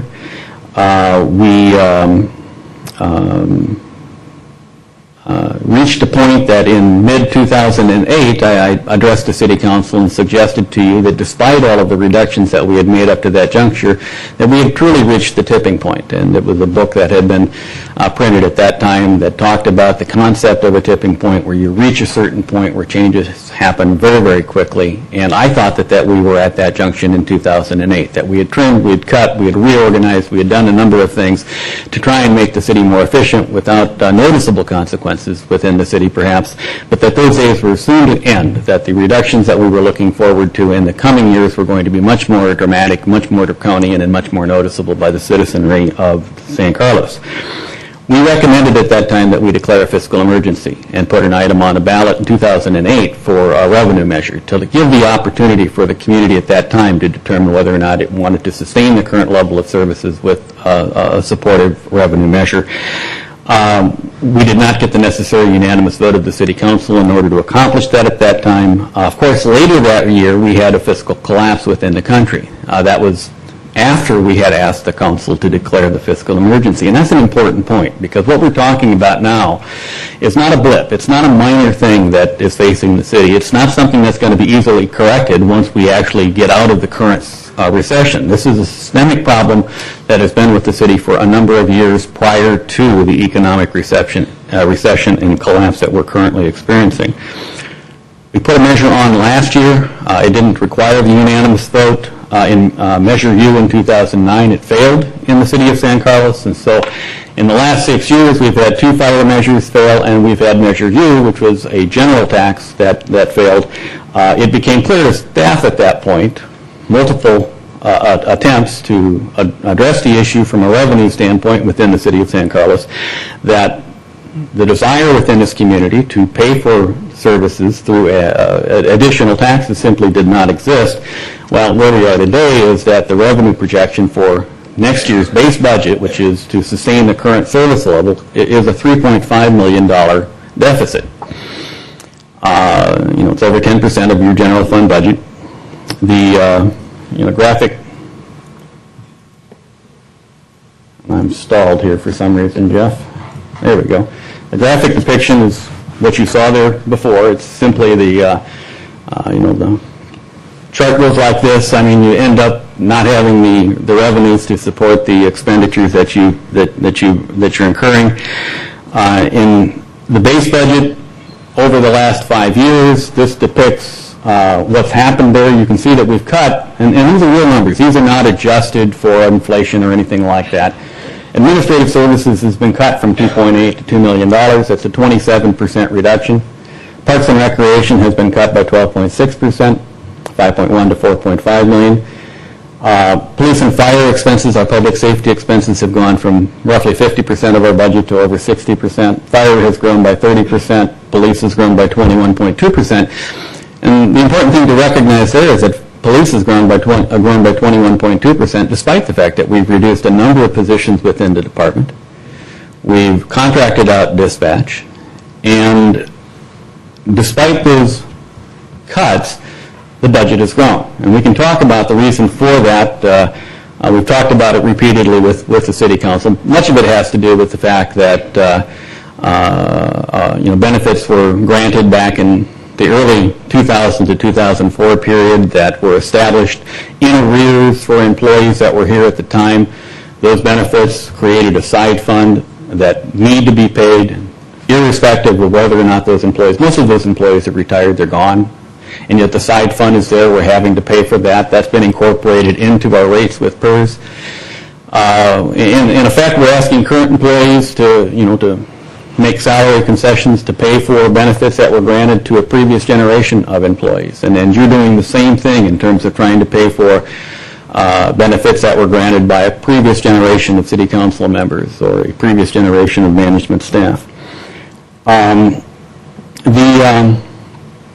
The city has to balance its budget. I've talked many times about, we can't print money like the feds, we can't steal money like the state. We have to balance our budget. And so when we began this budget year, I asked for each of the departments to give me 20% budget cuts so that we could see what the impact would be and that we could balance our budget, because the revenue stream simply wasn't going to be there to support the current level of service. We, in going through that process, considered a number of cuts, salaries and benefits. We've done some of that, obviously, this evening. More work is still to be done. Outsourcing parks maintenance is something, again, that was on this evening's agenda, was in both paths as we talked about them at the budget. Reducing public counter hours, we've done that a number of times over the recent years. But we also talked about closing parks. We talked about closing the youth and the adult services, or the adult community center. We talked about eliminating the residential design review program and no longer doing the tree removal permits, eliminating code enforcement in our town. We've talked about shutting off street lights, but more importantly, we talked about additional cuts to public safety, and that's because public safety is 60% of our budget, and much of the other 40% is tied up in mandated obligations of the city to respond to regional water quality permits or building permits or other things that are mandated in terms of city obligations. The important point is that if you're going to balance the budget with this kind of a deficit, you need to make further reductions into your public safety. And in talking with the police chief, it became apparent to me that our police department would no longer be sustainable in any real way if we continue to make cuts in personnel, if we continue to make cuts in payroll. And part of that first initiative that was routed here in the last week or so that has been reviewed by the city attorney didn't propose just maintaining the current police department. It talked about restoring it to 2002 levels and raising the salaries. And you can understand the reason for that. I mean, it's difficult to sustain a viable police department when you're paying 20% less than Redwood City, or you're paying 10 or 15% less than the county sheriff. In order to actually have a viable department, we believe it's necessary to actually, address real issues in terms of coming up with the department and a compensation package that's competitive, that allows you to be competitive in the marketplace. Fire is another whole separate issue. It's difficult there because we share a fire department with the Belmont San Carlos Fire Department. We need to come to a meeting of the minds before we can make real reductions. At the staff level, we talked about perhaps browning out or closing a fire station. The difficulty there is that we would lose 50% by closing a station, but we would only realize a 12% savings because of the formula that is currently in place with the Belmont San Carlos Fire Department, because most of the factors that determine what we pay for fire service in that current formula is predicated upon population, predicated upon assessed valuation, the number of calls from your community, and then companies. Companies is one of four factors. But it becomes apparent that you can't really control your own destiny with respect to fire under the current formula and format that we're working with. So we looked at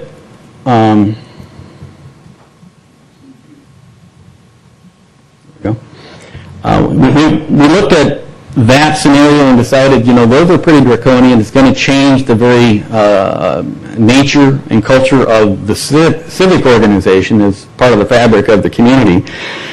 And really in earnest started looking at whether or not there might be a different business model by which we could provide services within this community without making those kinds of cuts, without shutting off the street lights or closing the parks, without closing the youth center, without closing the senior center. Most of your management staff here is seasoned. We've been around the state. We've been working in the profession for a number of years, and we've worked under different business models. And we're familiar with cities that are contract cities that have a contract model for the provision of police, for fire. Obviously, the outsourcing the contracts for parks maintenance, which we've already enacted this evening. But we're aware of the model and we're aware of the efficiencies of the model to the point that we believed and represented to the council, actually back in December, something that we should be looking at in March with this budget, suggestions that we could realize the kinds of savings reflected in this chart, perhaps $2 to $3.5 million for police, $1 to $2 million for fire, $300,000 to $600,000 for parks, and like I said, we've already realized the latter. And the council suggested that we take a further look into those contract options.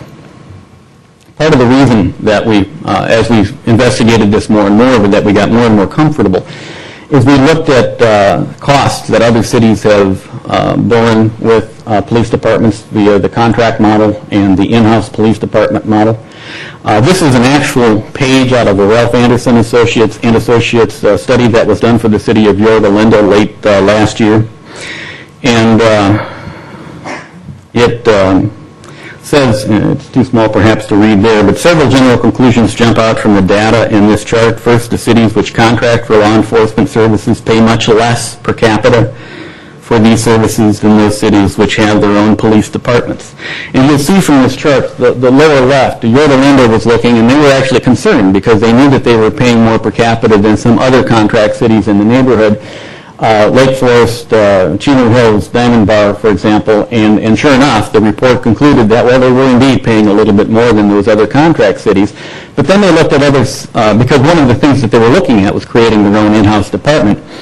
And they looked at Brea, Cypress, other cities in the area roughly the same size. Actually, Brea is quite a bit smaller. But and found that the contract model was actually much more cost-effective on a per capita basis there than the in-house departments.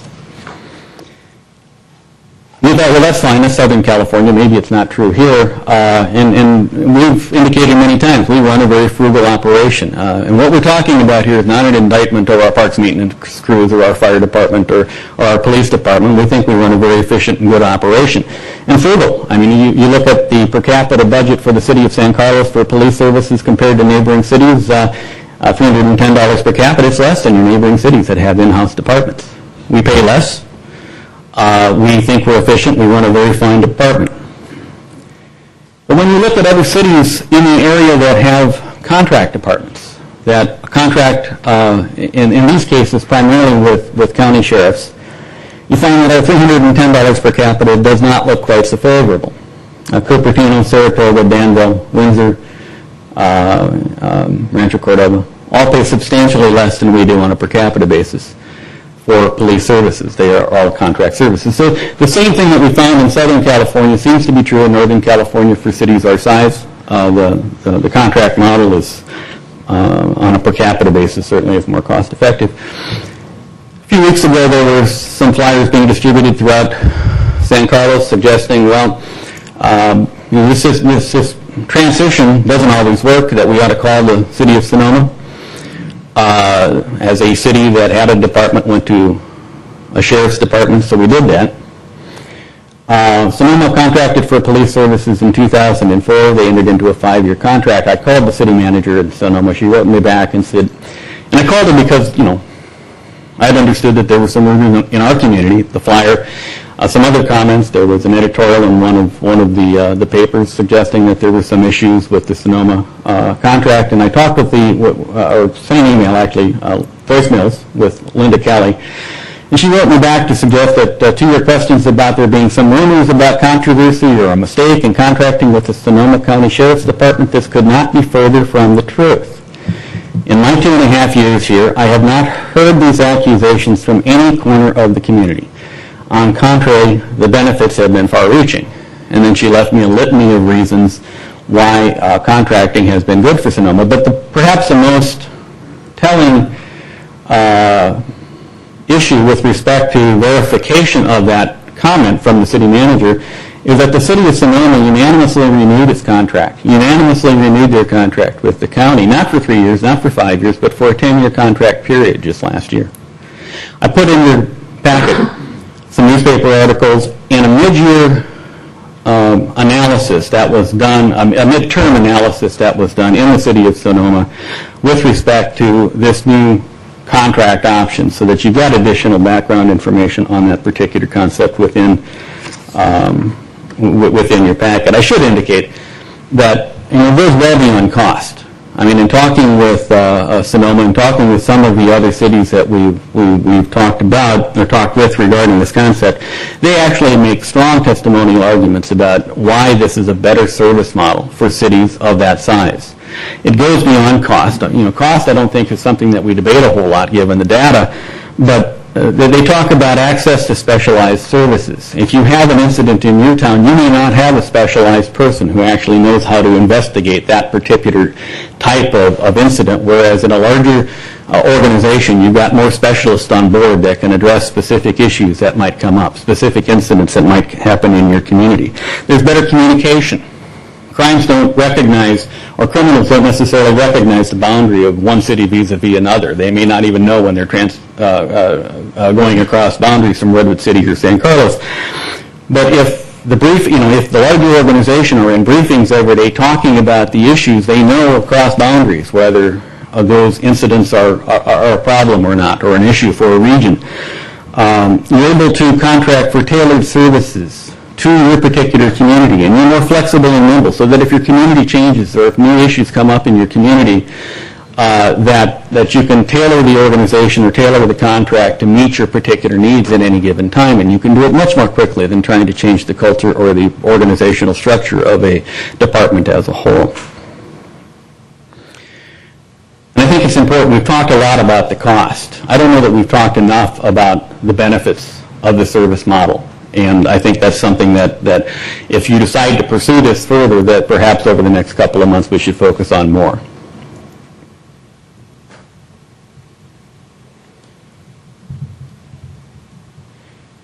In terms of the status as to where we are, December of last year we got authorization from the council to begin having conversations with our neighbors. I talked with the neighboring city managers and with the county sheriff. We talked about regional shared joint powers agreement types of entities as well as contract models, and the contract model is the model that had the most legs in terms of those particular conversations, and again I can talk to the specifics and details on that if you wish.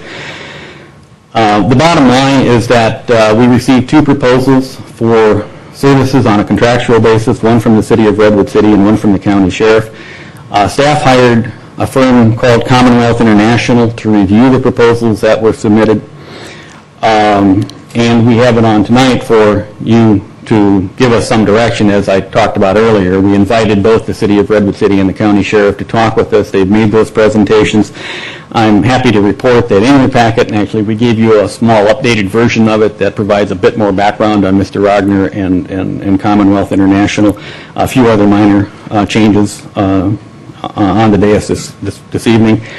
But we're at a point now where we're happy to say that we've looked at it at the staff level. Mr. Rogner from Commonwealth International has looked at it. We thought it would be good as the next step in this process for you to hear from Mr. Rogner, who has 35 years of law enforcement, much of it dealing with contract models and contract situations. We thought it would be good for the city council to hear from him directly with respect to what he's found. We've looked or asked him to look at our current business model, our current operations. He's talked with many of our current officers as well as the command staff and looked at our staffing levels, looked at our budget situation. In addition to that, he's looked at the proposals. And so with that, I'd like to introduce Ed Rodner from Commonwealth International, and he can present his report and any additional questions at that point that you would have for either him or I, we would be happy to address. Mr. Rodner? Thank you, Mr. Weiss. Welcome, Mr. Rodner. Thank you. I'm not going to stand up here and reiterate everything that the city manager's told you or what you're aware of in your city, but it's obvious looking at it from the outside in an objective manner.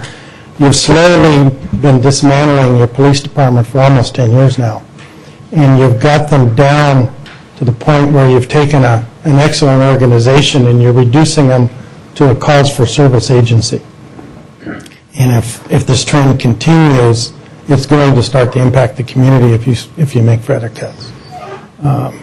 Your agency's ability to hire and retain are going to go up.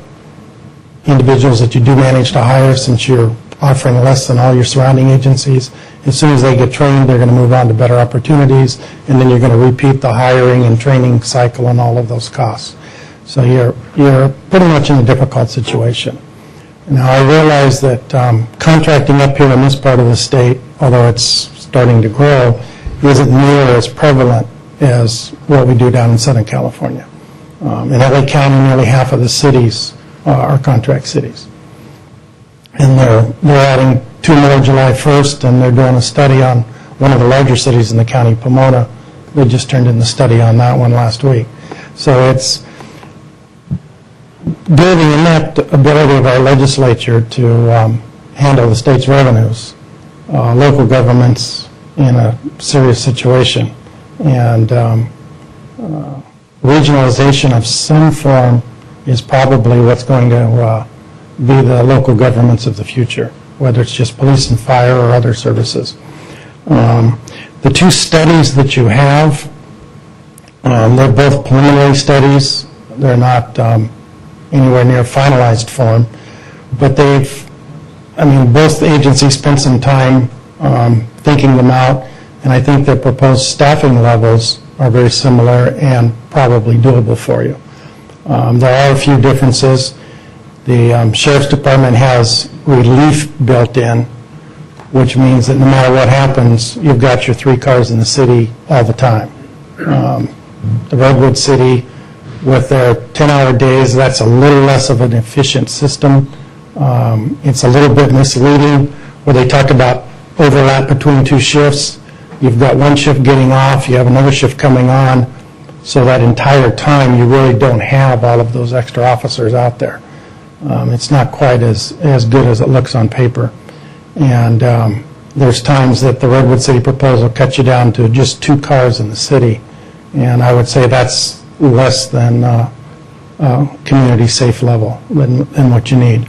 The big difference from a human standpoint is the fact that the sheriff's going to hire all your employees, and Redwood City, which appears to be close in the same financial condition that you guys are in, even if they hire them, I don't think it's going to be for very long. So, have you got questions for me, or do you want me to just Go ahead and finish up, and then we'll open up questions, I guess, for both you and Mark, maybe at the same time. Okay. Well, Mark's pretty much covered the basics, and like I said, you guys have been dealing with this financial situation for some time at your city. You're well aware of it. Sheriff's Department does have some distinct advantages in the fact that he's your sheriff. You elect him. So even though you're changing police agencies, in a way it is still your police agency, and the sheriff has a vested interest in meeting your community needs. In 4 years, he's going to run for office again. So you have some control and some influence with that agency that you don't necessarily have with another city police department. From what I've seen over the last 15 years, most of the cities that combine their police departments on a small scale, I'm saying, just 2 cities, they wind up having more problems down the line, and most of the ones that have started in the last 15 years have been dissolved. Down in LA County, there were 3 cities that had formed a joint police department, and the Sheriff's Department is going to be policing 2 of them effective July 1st, and the 3rd one probably not too far in the future. But the JPIAs, for some reason, maybe because they're in their infancy and haven't worked out all of the bugs and the long-term issues weren't forethought of, but they tend not to function over time, just like you're having some issues with your current fire JPIA. That where with the contracting situation with the sheriff's departments, that's been going on for 56 years in this state.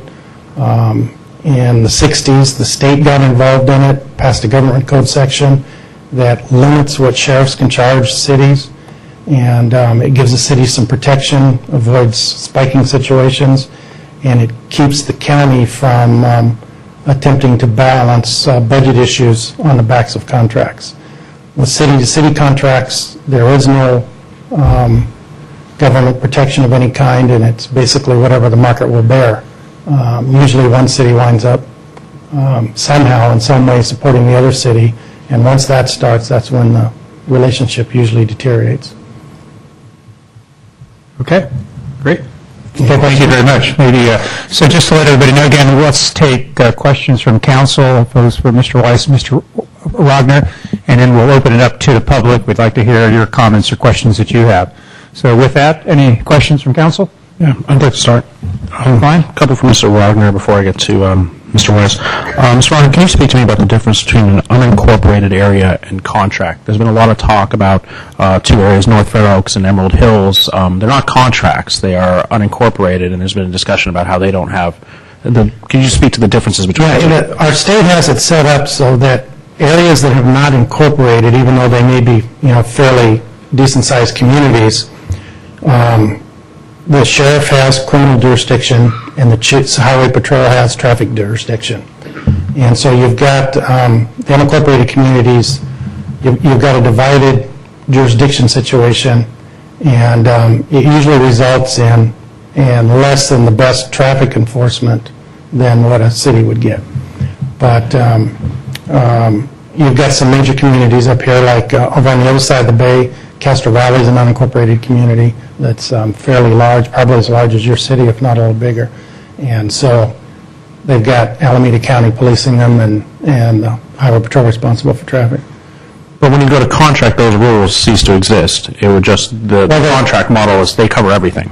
There's no reason for the unincorporated areas to contract because the state constitution mandates that the sheriff is their police agency and the county is responsible for them.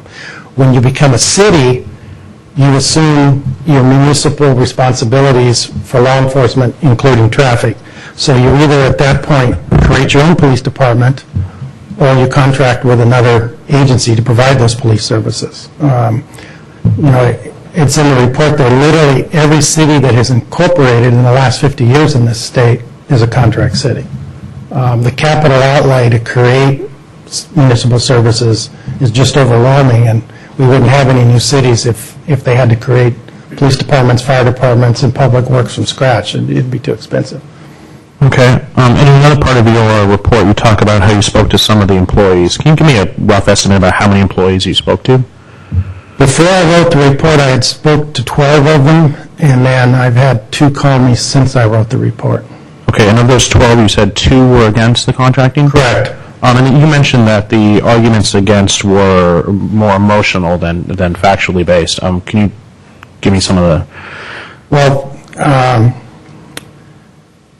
comments like the police department should be fully funded and we just have to cut other city services because the police is the most important function in the city, which, if your parks aren't safe, there's not much point in having them. But at the same token, some people that aren't dealing with the financial situation on the global level that you are don't realize that there's still a balance there, and you just can't totally stop something else to create something, especially when there's an alternative out there to maintain another service. Okay. You also wrote a lot about community character, and you wrote about how the community is reflected in the police department, not vice versa. And you talked about Malibu versus Linwood. Could you speak to a little bit about how that works? Yeah, well, to give an example, Linwood is a community in south central Los Angeles, and the crime rate is fairly significant. And the deputies that police that community actually do the job in a totally different manner than in Malibu, which has been a contract city since it incorporated, and is a very affluent community, much like yours. And the crime rate is much different, and the community issues are different. The police department deals more with quality of life issues there rather than significant felony crime.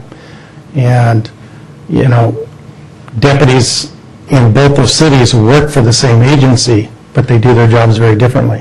When most people from other agencies in other states come to visit us, they tell us, you know, we've got 22 different police departments that we police our cities out of.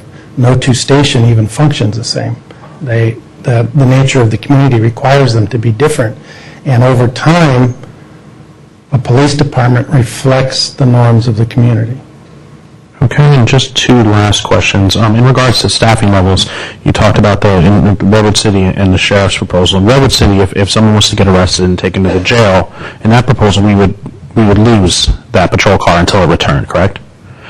In the sheriff's proposal, we would get another patrol car to fill that void. They said that they would guarantee you 3 cars at all times. Okay, and then with our current police department, we don't get another car to fill that void. No, you don't. So in only one of the models is it guaranteed. The real aspect of that, it comes in when they've got you down to 2 cars in the field. And so, and if arrest is made at night and that car leaves, you've only got 1 car left in the city until that car returns. So that's why I was referring to the fact that I think 2 cars is less than a safe level for your community. I wouldn't drop it below 3 cars. Now, the other aspect of that you have to deal with is when somebody calls in sick, somebody's on vacation, they're on maternity leave, they're at training, they've been injured on the job. When you've got those kinds of absences, there isn't sufficient overtime built into the Redwood City model to allow for all of those absences to be filled. There's going to be times where you're going to have less cars than what they said. The sheriff's proposal did put in enough overtime and specified it as relief overtime so that when somebody calls in sick, somebody's on vacation, you still have your 3 cars in the field. Okay, and then my final question is, you talked about the government code that limits what the sheriff can charge. Correct. Wouldn't that essentially also limit the fact that the sheriff cannot put a cap on what he will charge? That's true also. So we just get charged fair, but for him to say, you know, it's going to be limited to like a 5% increase, or that's not factual. It's limited to whatever he's fairly charging us. Correct. Okay. Those are all my questions, Mr. Mayor. Other questions? Who wants to go next? Mr. Kirkcott? Mr. Mon? Sure. Thanks. One of the terms you used was that the department has become a calls for service agency. Could you describe that and what that means for the community? In today's world, the most innovative departments deal with crime investigation, or they have a fairly significant crime analysis aspect to the field work. And in today's world, those crime analysis activities can be used to direct the patrol units when they've got free time. And in addition to that, you'll find many cities today and many contract areas, there'll be a segment of officers that are dedicated to issues going on in the community. Your black and white patrol cars out there are basically, except when they're not busy, they're chasing the radio. Call comes in for service, the car goes. If the call comes in, especially if it's an emergency call, no matter what he's doing, he has to drop what he's doing and handle that emergency. It's very favorable for communities if you can have a few officers that aren't chasing that radio. They don't have to drop what they're doing and answer calls for service. You got the black and whites out there doing it. Your response times are respectable. You have some directed patrol. Sometimes it's called community policing. But it's a group of officers that are free to address whatever the pressing need in the community is at that time. And it'll change from time to time. You may have a burglary ring operating. You may have some vehicles being broken into or stolen. It can be a vandalism issue. It can be far-reaching. It can be issues with the kids in the high school. But your agency, you've gotten rid of your school programs. You're depleting your detective bureau. You're getting down to where, and if you continue making cuts as you have been, you're getting very close to where all you're going to have is enough cars out there to simply go from call to call and deals with a call for the service without having any free time or any additional resources to address any issues that start to come up in the community. When you reach that point, that's when your crime rate starts to go up and your response times start to increase. So you also mentioned in your report any further reductions to patrol staff would start to impact public safety, which I get, and I think everybody on council will ascertain that we understand that.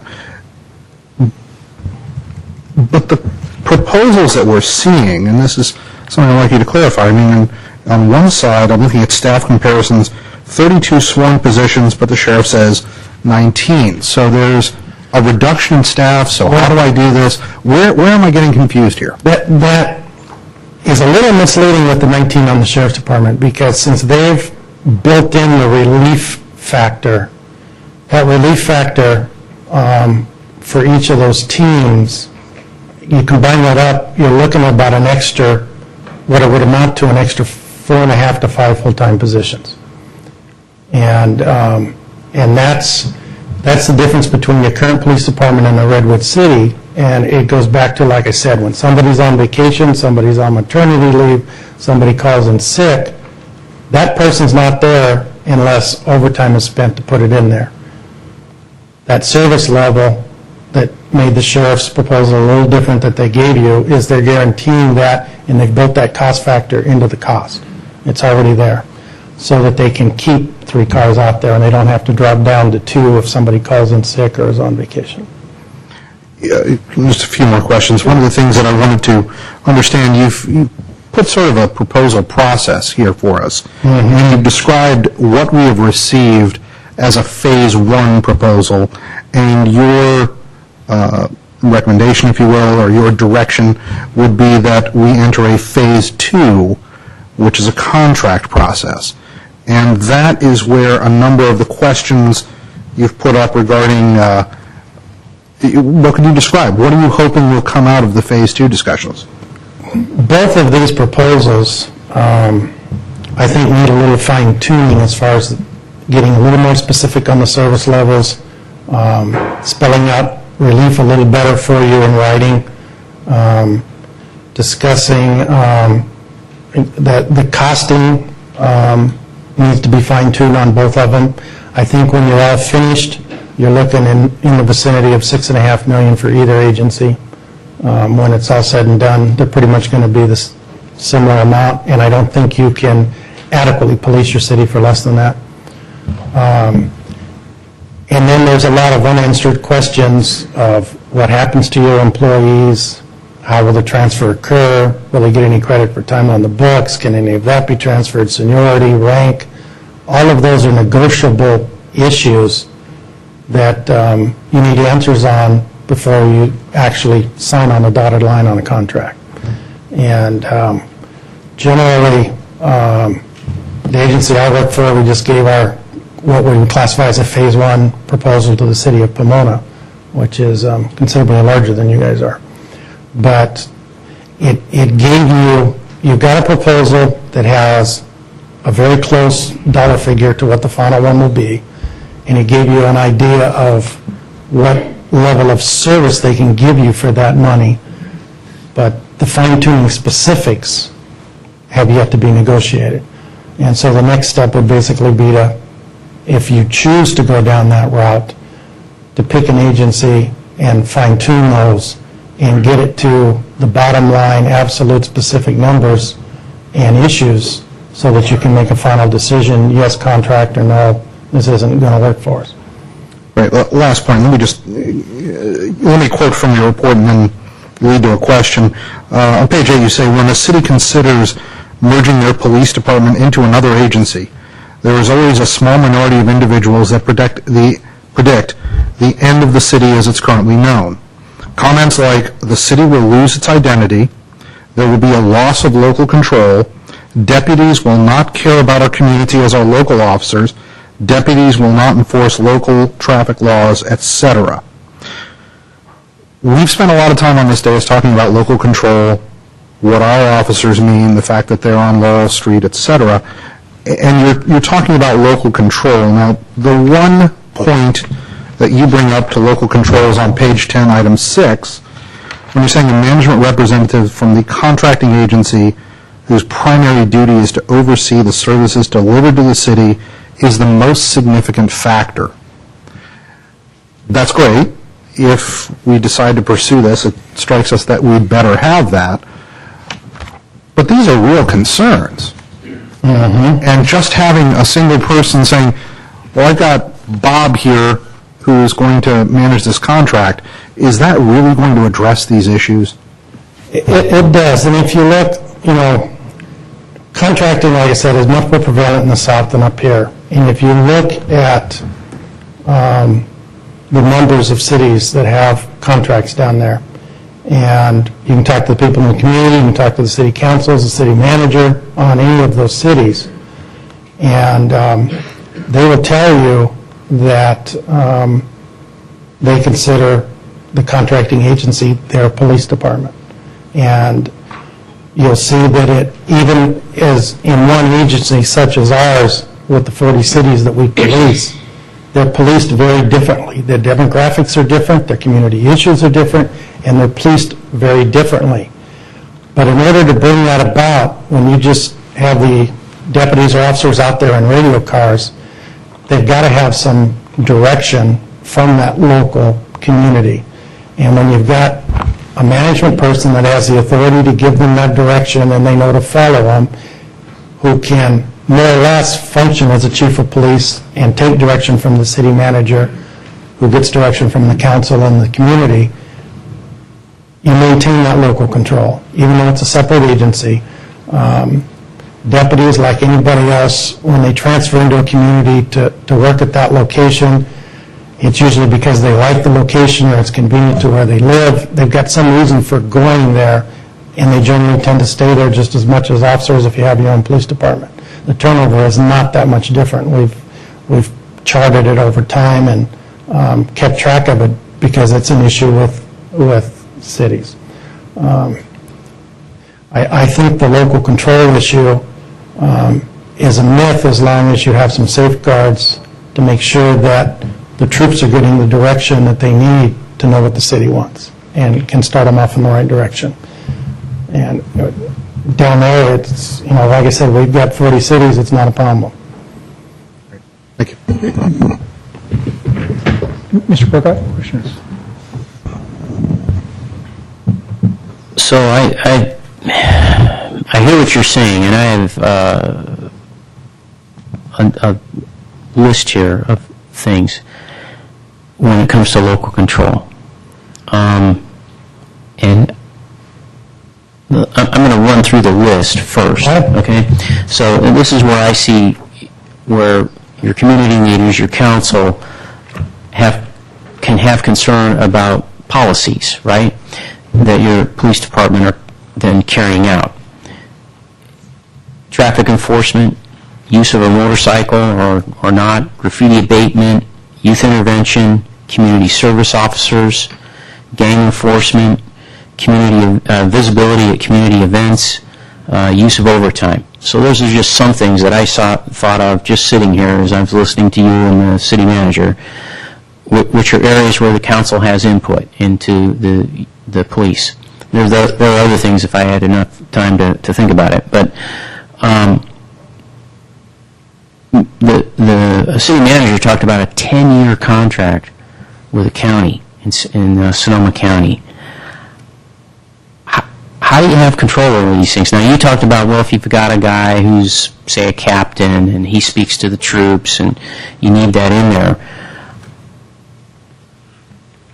That versus what's in a contract or isn't in a contract, the sheriff's department coming back to you and saying, what, you want this now because this problem has popped up? For instance, let's look at traffic enforcement and the use of a motorcycle cop. That's something currently we can look at and say, you know, we're having trouble with around the schools, and so we need a motorcycle. We'd like to have a motorcycle cop or at least some kind of traffic enforcement at Arundel School in the morning or at Carmel High School. We can do that now. Community comes to us and says something about that. We can talk to the city manager. He talks to the chief. Gets done. I don't see how we can do that when we're under a contract and you know, the sheriff says, well, let me look at your contract. Motorcycle cop, it's not in there. Both proposals have a motorcycle cop in them. Redwood City and the sheriff's proposal had a motor cop in them. Okay, but that's fine. But my point is, things come up. You're in a contract of some length. Things come up in the community that become issues. Let's not talk about motorcycle cops since that's in there. Let's talk about something else that's not in there. Whatever's in there, you're buying a police force. Whether it's Redwood City, whether it's Sheriff's Department, you're buying a police force. If they've got a manager overseeing their daily activities and he's answering to your city manager, you're paying for him, you're paying for that police force.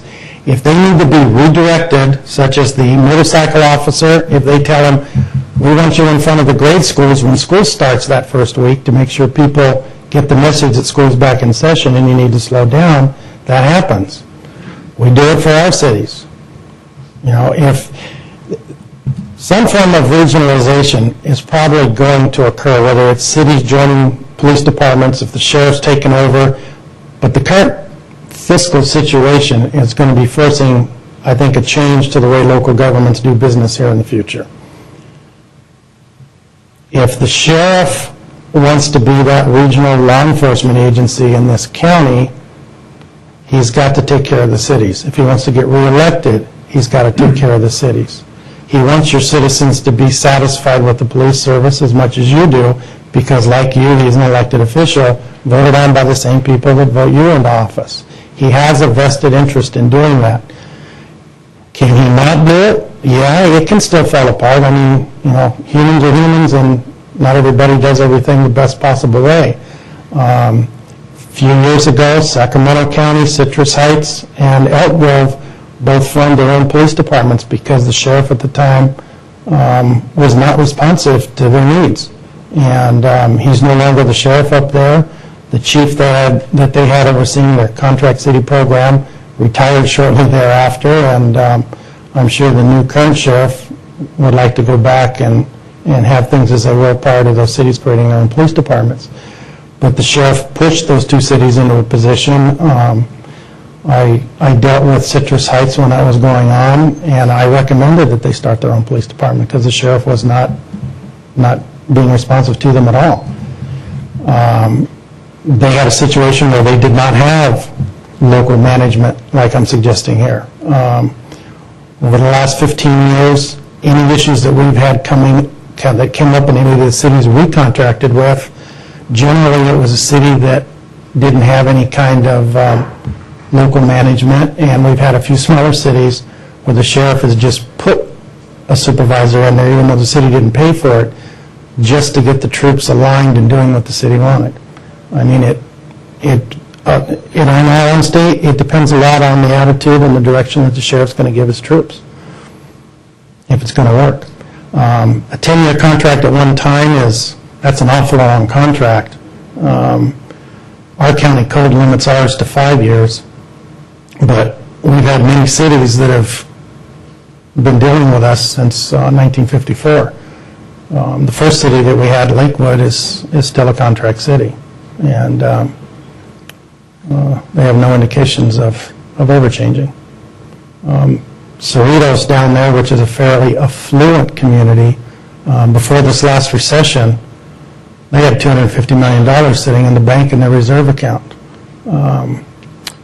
They built a brand new police station for us to police their city out of, because they didn't want the deputies leaving out of a neighboring city that was like, the station was 2 miles from their city border, but they preferred to have them stay in their city, and they had that money. They chose to continue to contract with the sheriff because they were the police department that the community knew and liked, and the sheriff did what the community wanted. They have local control.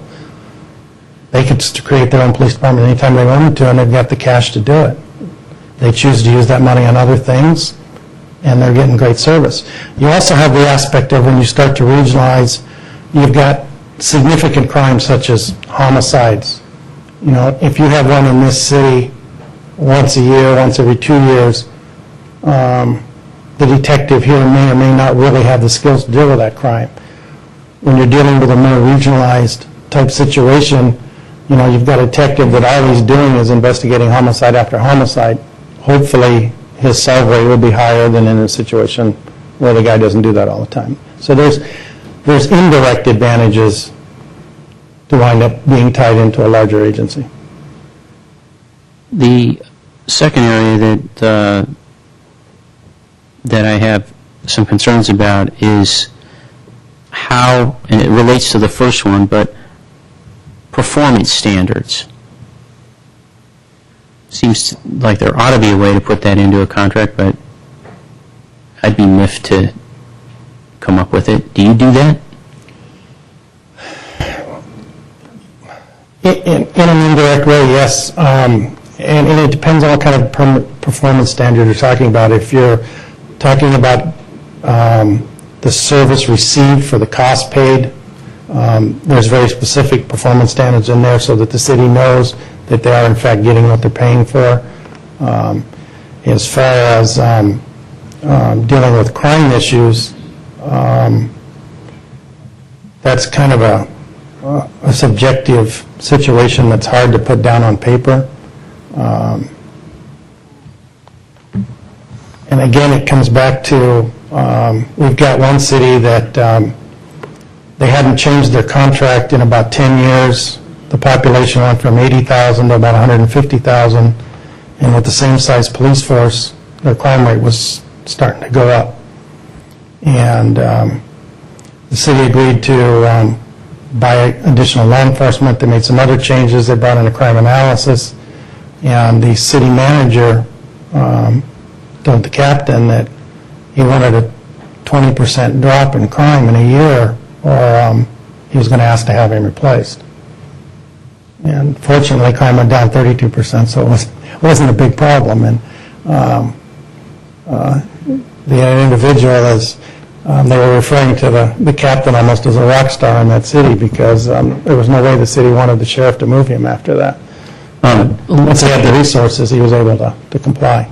The last item that I have written down here is labor negotiations. And one of the things that I'm concerned about with contracting is that Mr. Klein hit on it a little bit about this 5%, and I think you said that that figure could not necessarily be guaranteed because the sheriff goes to his union group and manages it or negotiates a contract. And depending on what happens there, that would have an impact on us. Absolutely. As a council, we just sit by and watch and get out our checkbook at the end and write whatever check we need to write, or begin looking at another contract with another source. In that regard, you're absolutely correct. You have no say over what the county does, and salary increases are passed on to you. That occurs. But with that said, everybody's in the same economic boat. And if the sheriff's department decides to give a raise to the officers working here, that same raise goes to the guys working the courts, the jails, the other patrol, the unincorporated area. So the county, first of all, has to have the money to give some kind of a salary increase. And pretty much salaries tend to fall in line across the community board. You know, in a certain geographic area, either nobody's getting pay raises, or everybody's getting small ones, or everybody's getting big ones. It tends not to be lopsided, and the county's not in any really better financial condition than you guys are as far as salaries and benefits. And I don't think anybody in government's going to be getting any pay raises for several years to come at any level. And I think that's a pretty safe bet to make at this point. But you are right, you have no control over their salaries. Mr. Pacelli? I just, most of my colleagues, or all my colleagues rather, have asked a lot of the detailed questions. And to sort of piggyback on what Mr. Ahmad's point was earlier relative to if this is such a great deal economically and still covers our service areas, as you mentioned, in the southern part of the state, apparently it's way more prevalent than it is here. What do you think the first, say, 2 items, there might be more, or maybe there's 3, in 25 words or less, why don't all cities look at this more? Historical status quo, so to speak. They've got their own agencies, and until some type of a crisis comes up, nobody looks to make a change. Whether somehow the police department gets involved in some kind of a scandal, whether there becomes a major rift between a POA and a city council, and economic situations such as the one this city is currently in, those are generally the 3 reasons that facilitate a change. You know, you've either got a department that winds up in some kind of a major scandal where the feds are coming in, you've got an economic situation, or the council and the POA get so far divided and so much animosity is created that... So really what it is, not to interrupt you, but just basically, status quo is status quo. Things are going okay, we can afford to pay for it, it appears, so nobody wants to change. As you know, if it ain't broken, people won't fix it. Because honestly, like you mentioned, the mayor of Redwood City stood right where you were and said he felt his city was 2 to 3 years away from a possible similar situation. And I can't believe there's not a city council in this state that hasn't looked around. Even some of the ones in our county who have money in the bank to burn can't look ahead and see what's going to happen on this. I guess it's just human nature that, like you said, if it ain't broke, don't fix it. Like I said, I've been doing this for 15 years, dealing with contract situations specifically all over the United States. And you're going to see some major changes in, and this state is probably the worst because of the 3850 and the huge benefit packages that were awarded by a lot of agencies over the last few years. Thank you, Mr. Roger. I appreciate it. Yeah, just, again, some good questions already. A couple of council members already talked about performance measures, how to locally manage. A couple things on my mind is the transition period, and why I bring that up, it impacts our people. I know talking to officers and so forth, they're sitting on pins and needles wondering whether or not they're going to have a job or not. We've gotten input from some local people that say, you know, why hurry? Let's take a year or 2 and make a good choice here. What is, how do you see a transition plan, timing, and maybe what the key critical success factors of making this happen? Well, a couple of the officers on the agency that I talked to have said that, of course, everybody in your police agency has animosity right now because you've publicly gone down this road so far that the anxiety level is rising because they don't know what's going to happen next. But you've got the elements in the police department that are adamant about not having a change. You've got the elements in the police department that are saying, well, it may not be such a bad deal if they went with the sheriff, at least we still have jobs, may even get a salary increase out of the deal. And so you've got, one of your employees stated, the beginnings of a civil war where, you know, Lee and Grant on opposite sides for and against this merger, and the poor chief is Abraham Lincoln trying to keep it all together while the animosity is going on. You'll also start to divide the community itself. They'll start to pick sides, and the whole community can get torn apart if you sit on this for a year. I would say either decide to keep your police department and try to figure out how to fund it to keep it going, or make a decision to proceed down the contract path, but do one or the other. It's hard to imagine, but put yourselves in their shoes of, should I keep coming to work? Should I look for another job? Am I going to get laid off? To deal with that over time puts a great deal of stress on your officers and their whole families. And that's probably the most difficult aspect of this is them not knowing what their future is. Okay.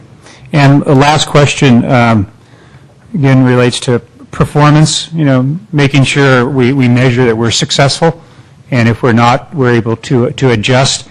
Mr. Weiss talked about the Sonoma example, where they just renewed for 10 years, and I was quite interested to read some of the detail of the report that said here 93% of the people here were either satisfied or very satisfied with police services.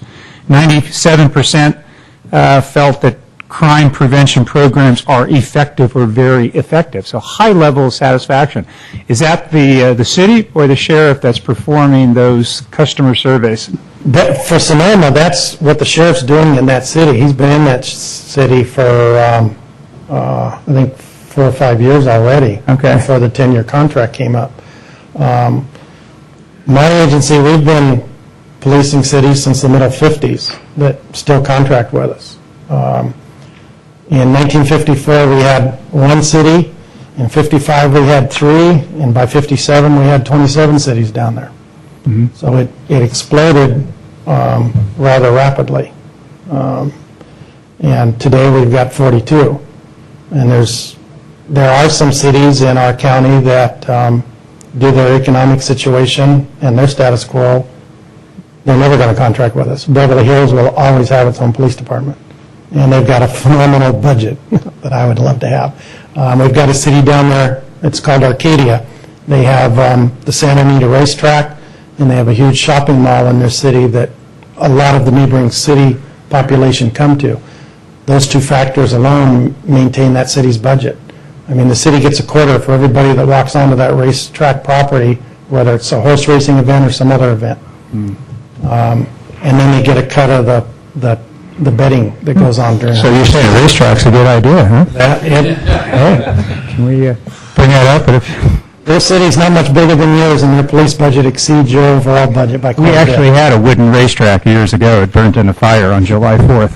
But now unfortunately in California, cities do not have any consistent, stable source of income. Yeah.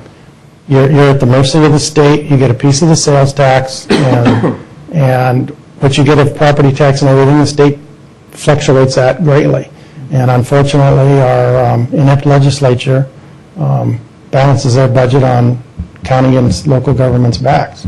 And until that changes, this situation is not going to change. Mm-hmm. And I think you guys are at the front of a tidal wave that's going to occur very quickly here, and you're going to either have cities joining together to have multi-city police agencies, or they're going to go with their local sheriff's department.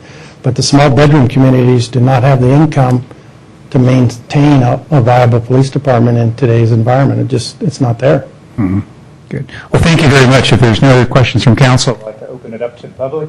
Any other questions before we move on? Okay, public comment. Again, we encourage you to speak on this item. I have a handful of speaker cards. If you haven't filled out one of these speaker cards, they're in the back. Bring them up to our city clerk. I'll read a few names at a time. We have Eric Daniel, Bob Black, and Sharon McLeod. I'm sorry, Sharon. In that order, come on up.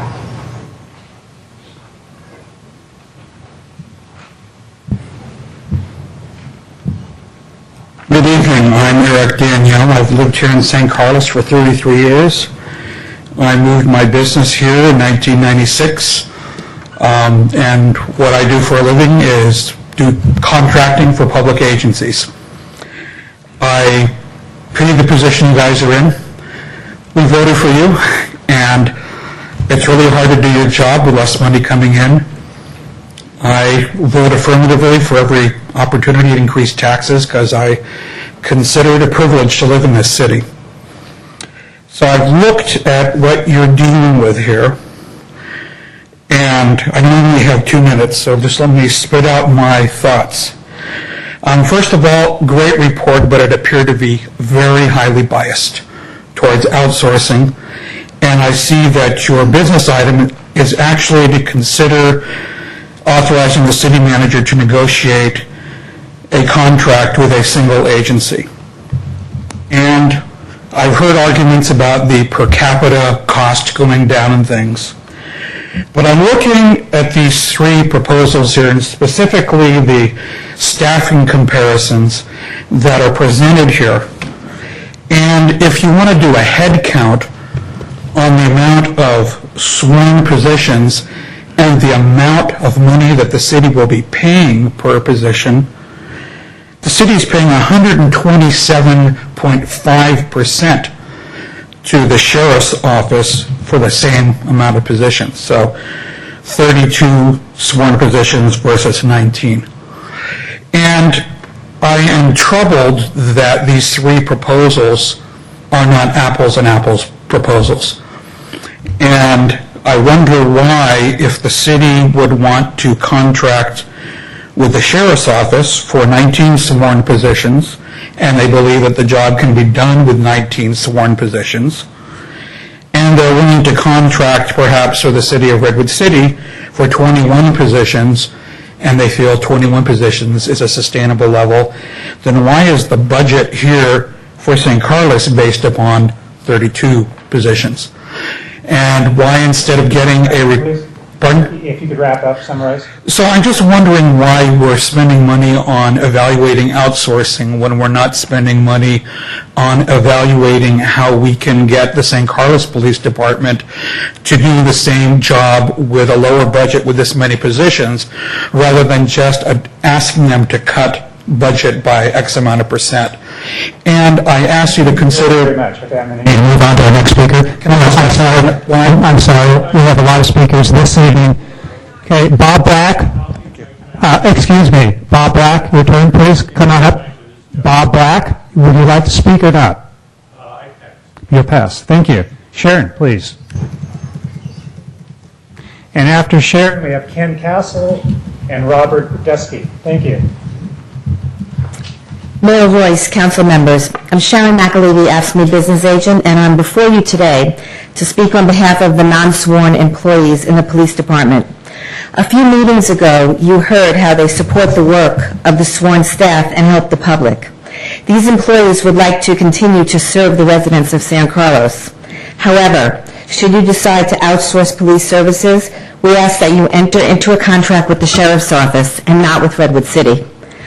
The sheriff's office previously committed to holding positions for San Carlos Police Department employees. We ask that you direct staff to work with the sheriff's office to hold vacancies for these employees until such time that a contract can be negotiated and finalized. Thank you. Thank you, Sharon. Ken? Welcome, Ken. Good evening, Ken Castle, resident of San Carlos, White Oaks Neighborhood Watch. Gentlemen, I think it's time to take off the rose-colored glasses about the outsourcing, and let's dig down into some numbers and forget about the emotion. A lot has been said about Sonoma and how things have worked out so well there, and the city manager, I believe, has indicated that perhaps an editorial in one of the local newspapers was incorrect in characterizing the problem there. In fact, an item that you have in your own packet mentions that there was an 8% increase to the city of Sonoma from the sheriff's department up there. That compares to our 5.5% or 6% per year increase. So the issue that was being raised by the newspaper was that while the costs may be lower to begin with the first few years, they catch up with you down the line and you have no control over those. So if you want to look at an 8% per year increase in police services, we might be headed down the same road. Secondly, if you compare these two proposals, my reading of them indicates that the sheriff's proposal does not include the cost for the dispatch services, which we currently outsource, which is roughly another $635,000, which would then make the total cost to the city per year more like $7.5 million, bringing down the cost savings to something like $1.3 million. The Redwood City proposal apparently incorporates that cost into its overall operations cost to the city. I think you also have to look at the fact that when you talk about 60% budget being spent on public safety, that tends to be the statewide average from the research that I've done rather than the exception. Oakland is at 85%, which is why they have their problems. One of the things I wanted to look at in terms of this current consultant's report are the things that it omits. There's no mention made about mergers and consolidations with other cities. There's no mention made of the fact that other cities in our county, notably Burlingame, San Mateo, Millbrae, and San Bruno, have consultants just like Mr. Rogner with many years of police experience talking to those cities about how they can make a consolidation work or how they can make a merger work.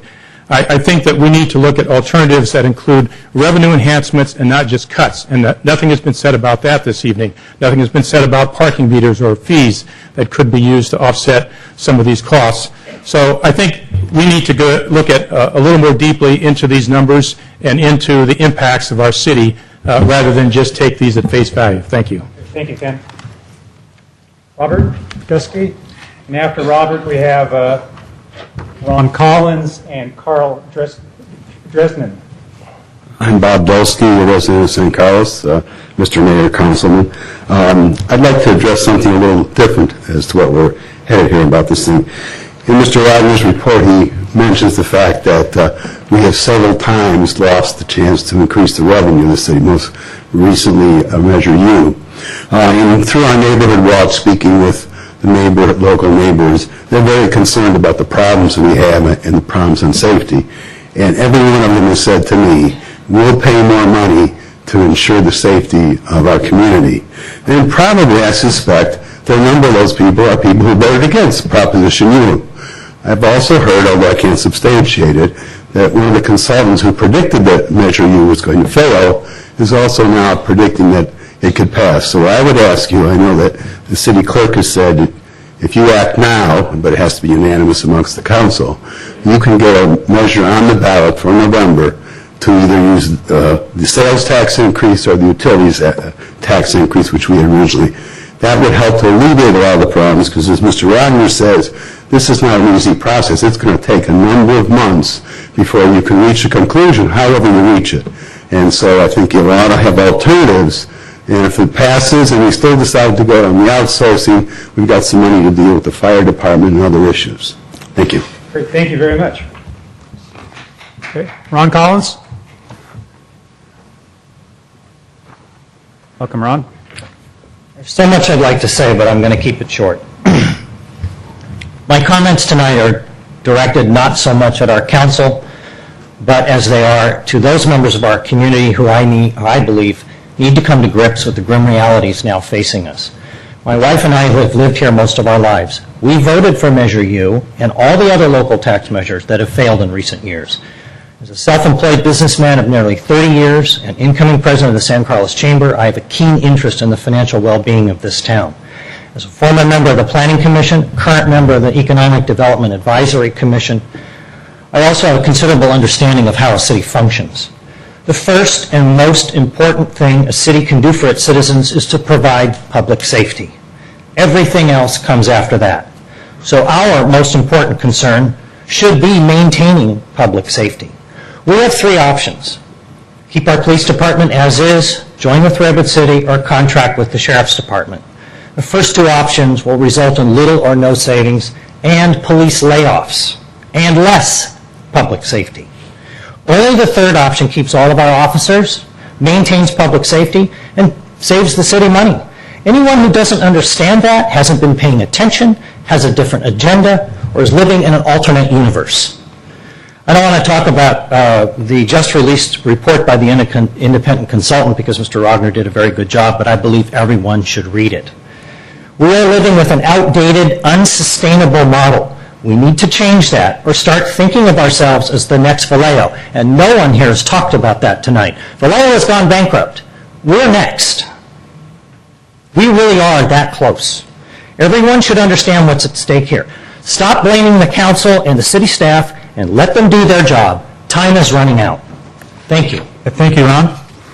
Carl? And then Pat Bell? She left.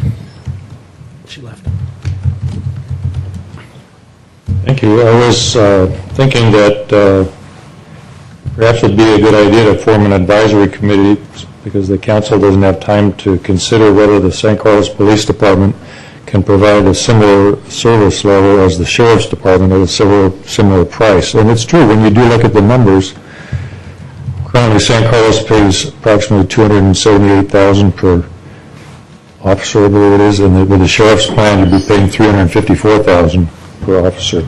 So there's something here that doesn't make sense, and I wonder if it's something to do with the fact that Mr. Wagner specializes in the Sheriff's Department being enlarged to take over city police departments. It seems to be everything in his resume is toward that, doing that.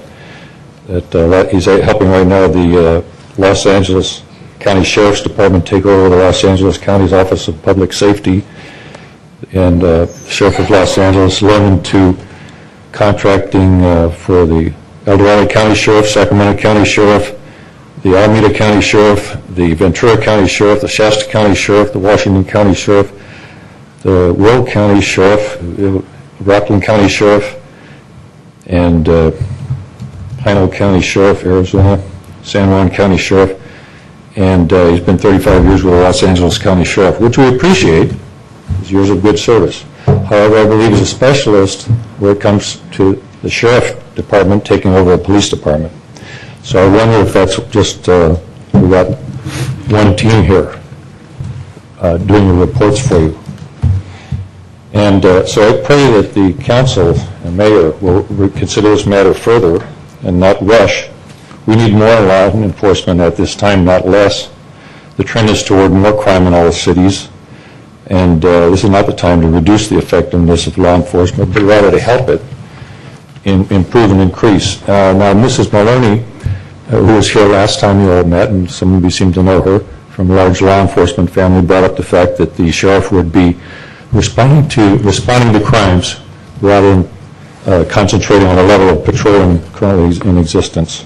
And the patrolling does keep crimes from happening, which I think is where we really want to be for the present and the future. Now, one thing in closing I want to say is I never did really hear, because the start to wrap up, please. Thank you. This is the closing sentence. Thank you, Mayor. I never really did hear, in response to the report, that Sonoma ended up costing more for police enforcement after outsourcing. I never did hear the evidence that it was costing less. Okay, thank you. And I believe... Pat Bell, I don't see her. No, great, thank you. Anybody else? Next speaker, welcome to speak. Come on up. Two speakers, come on up. If you don't have a speaker card, you could fill one out after. Give it to Christine. Thank you. I just want to start by saying thank you, Mr. Mayor and council, other council members, and actually city staff. I think that this has been a problem. I'm sorry, I identify myself. I'm Marty Miller. I'm a local resident of 20 years, business owner, and father of 3, and family member in the city as well. So a lot of vested interest for public safety. So I want to thank all of you for taking the time to do what you do. This has obviously been pretty tough.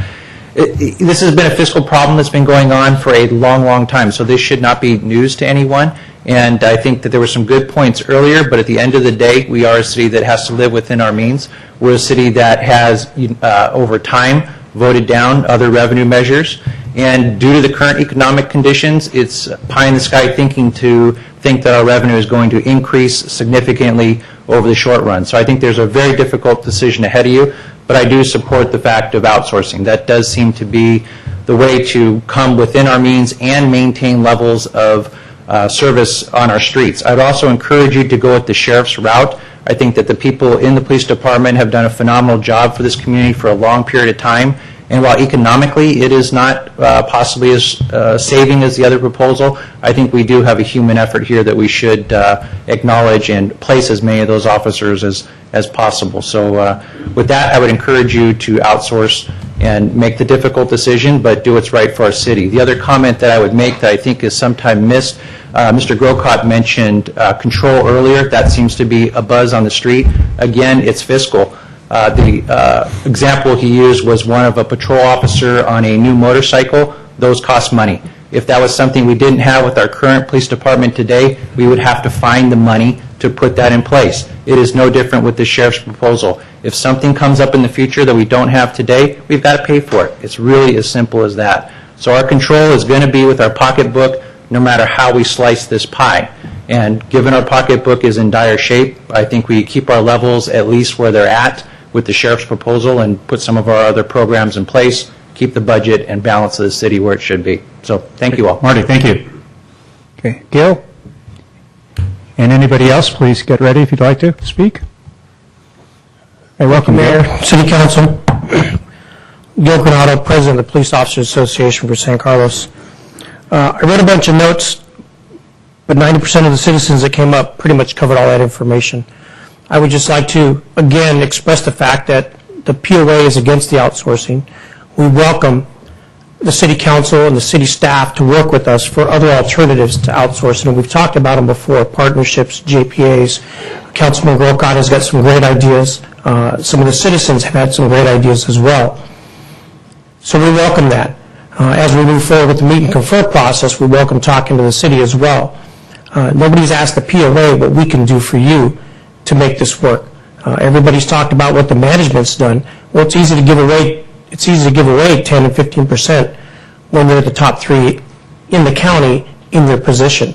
So the POA is willing to help. Management's starting to take a lead, but show us what we can do and come talk to us. I hope the City Council listens to what's being said by the citizens, and I encourage the citizens to stay involved as we move forward with the ballot measure process. Thank you very much for your time. Thank you, Gil. Okay, anybody else like to speak? Evening's young. Come on. Okay. You have one right there. Okay. Come on up, please. Come on. Sure, welcome. Give us a speaker card after. Randall? Brian? Gentlemen, study Councilman Grocott's figures, please, before you make a decision. Thank you. Thank you.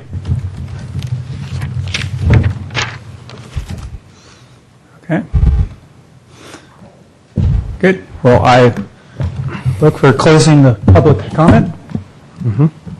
Hear a motion on that? It's not a public hearing. Not a public hearing, sorry. Okay. Good.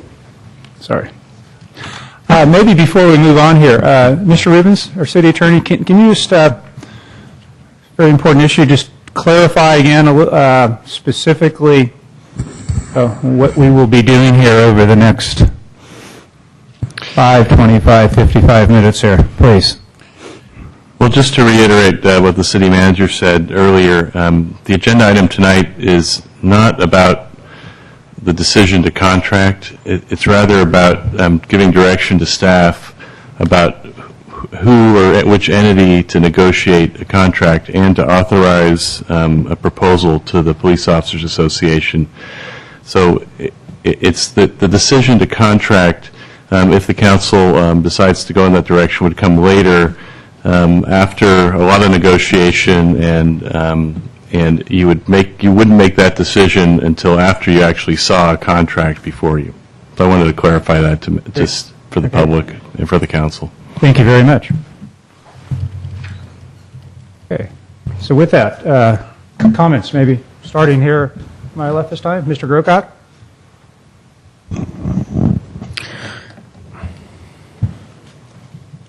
I do not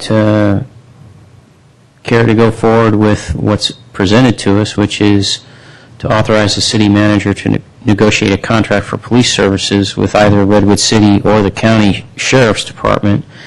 I have a number of reasons for why, as has been stated with the Redwood City proposal. It really doesn't save us that much, and it is not good for our employees, and they are not in much of a different position than we are. Regarding the sheriff, there are issues there that I am concerned about. Some of it just has to do with, the leadership of Mr. Monks. Now, this consultant mentioned to us, well, the sheriff gets elected every 4 years, but if you know what's going on in this county, we just had an election. It was uncontested, even though the gentleman in the position has a bit of a history, which I don't care to put my police officers under that kind of leadership. Thank you very much. And as the consultant agreed, when it comes to labor negotiations, we sit by and watch from the sidelines. I have said all along that I think while it's a tougher road to go down, it's a lot more work. I've been down it before. Partnerships, to me, is a better deal. It keeps more of the local control, keeps your council involved, and I think the council ought to be involved. When you do a contract, I guess the council gets involved every 5 years or whatever the duration of the contract is, but in between time, I didn't hear anything in the consultant's answers to my questions about policies that made me feel comfortable. He talked about safeguards for these things, but I didn't hear anything in any sort of concrete terms of how you do that. And that's the thing that concerns me the most. I do think things happen in a community, from year to year, where your law enforcement efforts have to be nimble and have to be willing to change. And if you're locked into a contract that says you have this or that, that's rather difficult. The one gentleman mentioned about the motorcycle officers. We just recently, we have, 3 or 4 bikes, beautiful motorcycles sitting in the garage. And recently we talked about wanting somebody back on there, and our chief put it together using a reserve officer, somebody who had recently retired, I believe, and then came back and is working for us at a pretty economical rate so that we've got somebody on a motorcycle. We can do those kinds of things because we have our own force and our own chief and so forth. And I think if we were in some type of JPA, we could also do those kinds of things. But when you just contract out, as I see it, you lose all of that. So to the question here, my answer is no. Thank you. Mr. Caselli. Well, I disagree with my colleague on some of his points. I don't think you can have it both ways. It's very difficult to say that you don't want to outsource or you don't want to do a JPA and you want to keep your own police force, and then on the other hand, not support a tax measure to try to raise some funds so we can balance this budget. I think it's inappropriate and very, very difficult to understand how people can take that position. I'm very frustrated sometimes with government because we're not a private company. In a private company where you have employees and you have a difficult time, many of those employees may be at will, and you just say, we're all going to take a haircut and we're going to make this happen. Government doesn't work that way. There are meet and consent. We have employee groups that are organized. There are many, many more hurdles to jump over. We've looked at revenue enhancements, as was mentioned earlier, in the last few years. Every one of those has failed. The speaker came up today and said, well, it'll work this time. I guess I'm confused because on the last one, which I guess I'm a little frustrated because perhaps I worked too hard on it to try to make it happen, we tried to explain what was going to happen if it didn't pass. We obviously didn't do a very good job because people didn't get it. Now they get it. Terrific. Who's going to step up and say we're going to raise taxes? Somehow that seems to be going against the tide of our country. The only taxes that I see being raised are ones for schools. I don't see any other tax increases being passed on a majority level in this state. And our politicians come up with some of these ideas, and the public says, no thanks. And our city said it last time. We have a $3.5 million deficit. As was mentioned by Mr. Weiss, we can't print it like the federal government. We can't do smoke and mirrors like the state. We have to solve it now. We're elected, the 5 of us are elected to make those decisions. You may not like the decisions we make. You're more than willing to get rid of us. We had an election in November. It was unopposed. Now, you can take that as we're doing a wonderful job, or you can take it as that nobody wants this job. Now, I wanted this job. I ran for this office in 2005, and I ran for it again. I've lived here 27 years. I think sometimes folks forget that we're the same people that sit next to you in restaurants, go to your churches, shop at B&K's, go to the Starbucks to have coffee, and all the rest. We live here. Every decision we make impacts all of us. We're not some folks that, brought in twice a month to buy a bus and put up here. So, believe me, we're trying to do the best we can. Having said that, the decision for delay, I start to think of artificial turf. And when I started in 2005, when I ran, we were talking about artificial turf. It's 5 years later, we're still talking about artificial turf. I'm not equating that to outsourcing the police department, because the police department is 100 times, 1,000 times more important than artificial turf. What I am equating is the process. We have got to make a decision. We don't get extra time. We are presented with a problem, and we have to make the decision.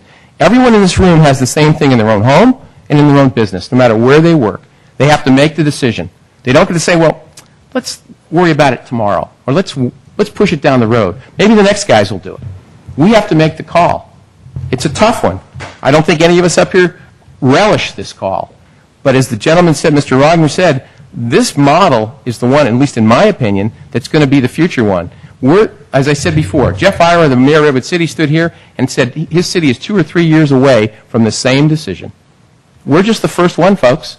And if we don't look at how government is run, we're all going to be sitting here with no government because it isn't going to work. So in this situation, I respectfully disagree with my colleague. I think the outsourcing situation is something we should go and talk to our POA about, and that's what the motion is about tonight. And I think we should talk to them about it and see what we can come with. The sheriff's proposal allows for every single employee to have been offered a job, most with raises. And for this council person, to speaking to the folks from AFSCME, if there's anyone that's going to get a cut in pay, I'm going to hold out, I think it's called a red circle, that those folks get the exact same, minimum, the exact same pay if we go in that direction. I think it's about jobs, and I think it's about keeping our city protected. We have 3 patrol cars. I can't tell you how many people I ask, how many police officers do you think are out on patrol at any one time? And they go, 7, 8, 10, 15, 20. I go, there's 3 patrol cars, maybe 4 on a Saturday night. Folks, that's all we have. We're going to have the same coverage with the proposal that's given to us by the Sheriff's Department. I mean, I'm at a loss, as Mr. Collins said. I just don't know again, perhaps it's the fact that we sit here and we get a lot more information.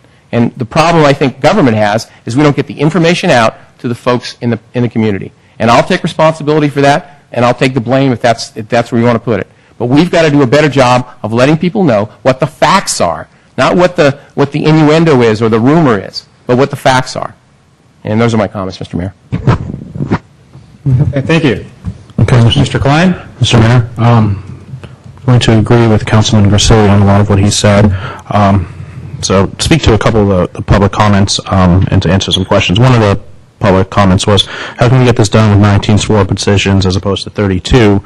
And one has to deal with the backbench.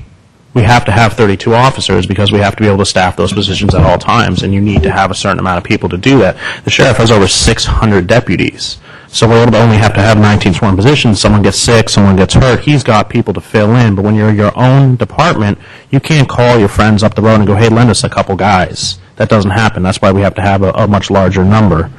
One of the other comments was about, why doesn't staff just take a 15% pay cut? And I take exceptional issue to that when the speaker who was giving that signed an initial initiative that would have given staff down to 20% more in pay. And now you're saying take a 15% pay cut. And there was also a question that asked why don't we ask the POA how they're willing to help? There's been a couple issues that have come up past since 2008. 2008 was the financial meltdown. Prior to that, we were kind of in a drizzle, and now we're in a hurricane of economic hurt. In 2008, the POA president said the San Carlos Police Department will now have a hard time retaining and attracting quality officers.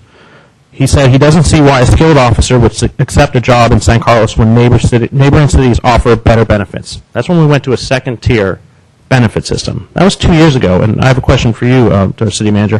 How many police officers have we hired since 2008? I asked the chief today. He told me 11 people since the beginning of 2008.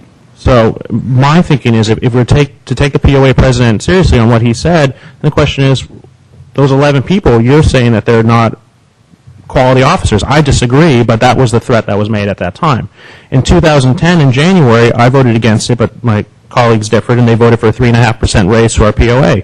The POA vice president said we were going to in for a very costly legal battle over a 3.5% raise. So to say, we haven't asked the POA for help, well, they've kind of shown us that we can't cut their pay anymore, and I agree. They're the lowest paid in the county. It's really hard to ask the lowest paid people in the county to take another hit. So we have to look at different ways to do things. So we come with these two options, well, 3 options. One, we have a police department that's unsustainable. In the past 5 years, we've gotten rid of 7 officers and contracted out dispatch, yet costs have risen 21%. So we show even when we get rid of people, even when we get rid of our dispatch, costs still go up, and 21% is pretty sizable with, a fourth less people. So we have to look at the Redwood City and the sheriff's proposal. With all due respect to Redwood City, I am so thankful that they gave us a proposal. I really believe that they went above and beyond what's expected. I can't go with the proposal because I feel it doesn't give us what we need as a town. We don't have a department, and essentially a department in town. We don't have some of the other options we have. I feel that the numbers are a little less, and there's the fact that we would lose probably about half of our employees. And I think we do have to take that into consideration. We have to always do what's right for the citizens first, but you have to look at how this affects your employees, and we're going to fire 50% of them. That's a huge issue. I know Oakland has just fired 89. San Jose is talking about getting rid of over 100 police officers. I don't want to be that city. I don't want to let these people who have put their life on the line go if we have a chance to find them a job somewhere. And with the sheriff's proposal, everyone has a place to land. Also, with the sheriff's proposal, contracting with the sheriff is a tried and true method. It has worked for 50 years. The JPA model isn't a tried and true method because, well, we're trying it with our fire department. It's not working. I read in the report how when you're in a JPA, eventually one city gets more favorable service than the other. And we're seeing that now. We are paying a lot more than our partner. And I feel that would happen in a JPA for our police department as well. But when you contract out with the sheriff, if we get more money and we want another officer, we have our city manager pick up the phone, he calls the sheriff and goes, hey, we'd like 4-in-1 staffing levels. Pretty quickly, we get a bid. And if we have the money, say it's $1 million, we have an extra $1 million, and we accept it, we get a new officer. But then when it comes to laying off people, it's also different. When the contract comes up, say we don't have enough money for 4-in-1 anymore, we go to 3-in-1. We don't have a union show up, we don't have people come and say you can't lay these people off. It's the sheriff's issue. We go to 3-in-1, we sign our contract, we're done. That's how easy this is. And I believe 8 months ago, if you asked me what version do you believe has more local control, your own police department, contracting out, or a JPA, I easily would have said my own police department 8 months ago. Not a problem. I hadn't sat up here, I hadn't seen everything that I've seen now. Now, if you were to ask me, I truly believe the contracting model gives us the most local control. We have a say over what we want. It's governed by our pocketbook. If we have the money, we get it. If we don't, we can't afford it. We don't have to deal with the issues we have to now. And with respect to Councilman Grocott in saying that he wants to be in labor issues, as a council and I think as a county, we have failed in labor issues. I mean, you see it left and right. We have failed. We've given 3% away at 55 when people are living 30 years past retirement. We have failed. So to say we want in on labor negotiations, I think we need another team to go in and maybe take care of that for us. But I don't think in any way that losing that aspect is going to hamper our city because we take our cues from everywhere. The 3% came from the state level all the way down to the cities. We take our cues. Everyone moves along at the same path. San Carlos has shown we've been at the forefront with labor negotiations. We've tiered. We've asked for money back. We've done all these other things. We have a streamlined city, and still we can't afford it. So I would support tonight going with the sheriff's proposal and looking at getting a harder contract because I believe this is a phase one. I do believe the consultant's report which says that we'll probably see greater savings than what's actually shown. I would just ask that the staff get it done quickly, meet with the POA, take care of our people, but let's get it done and let's move on. Vice Mayor Ahmad. Mr. Mayor, let me acknowledge fear. Folks are used to a business model that we have. There is one way that we work with our police force. There are local guys. We know them. And there is fear of change. Let me acknowledge that. It is real. I don't want to dismiss it. I don't want to be cavalier with it. It's a legitimate fear. But also in fear is opportunity. There have been a number of people who have said one of the primary responsibilities of the City Council is to ensure public safety. If this proposal that we are going to entertain was going to harm public safety, I would vote against it. But I am reading the reports. I've called up other mayors and said, how's your contract working? How does it work for you? Actually went down to Cupertino, wandered around their city hall, talked to their folks. How is it working for you folks? I think there is an opportunity for San Carlos to do a number of things. Number one, not just maintain safety, but enhance it. The city of Compton, through a number of issues, had to get rid of their police department and went to the sheriff. Times are a little bit different, and they're trying to bring their police department back. They're actually getting a backlash from the citizens, saying, how could you let the sheriff go? Do you know what resources the sheriff is bringing? We're not going to have a helicopter. We're not going to have SWAT teams. We're not going to have drug interdiction. We're not going to have the bunco unit. We're just going to have a police force. These are things we want, and the sheriff brings it to us. So there are arguments on the other side. I think there are opportunities for tremendous resources.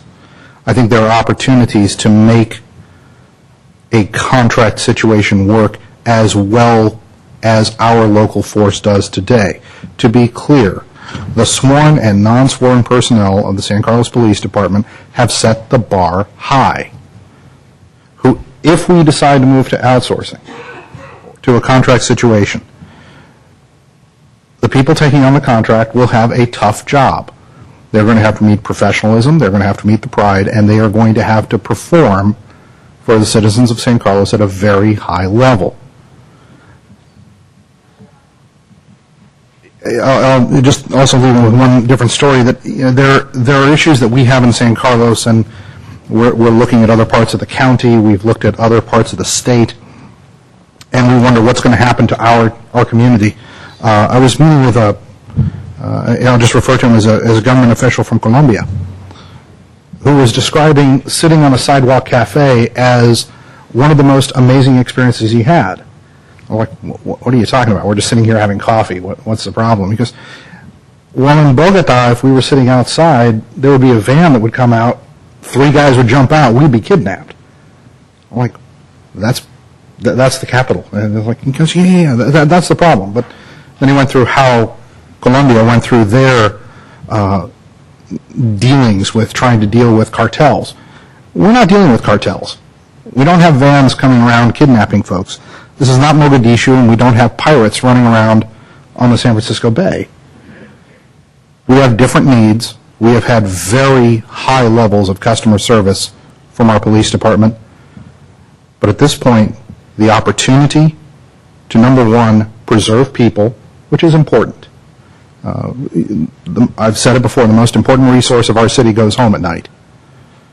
Making certain that our people do have a job is important. I think the sheriff does offer that opportunity. The sheriff offers the opportunity for greater resources to police, patrol, and make our community safe. And there is a great opportunity for us to do this in a fiscally responsible and sustainable fashion. To those points, I will support directing the city manager to go to what would be, according to this report, a phase 2 discussion. There are open issues. They do need to be addressed. There's a lot of fine-tuning. I want to see that here before we can really come to hard discussions of a final decision.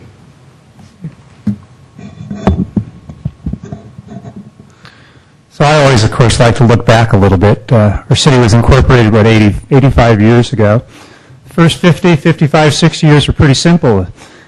City staff did everything, from making roads to providing safety, doing it all. And all of a sudden you see the business model changing for all of our cities. And actually we've been successful.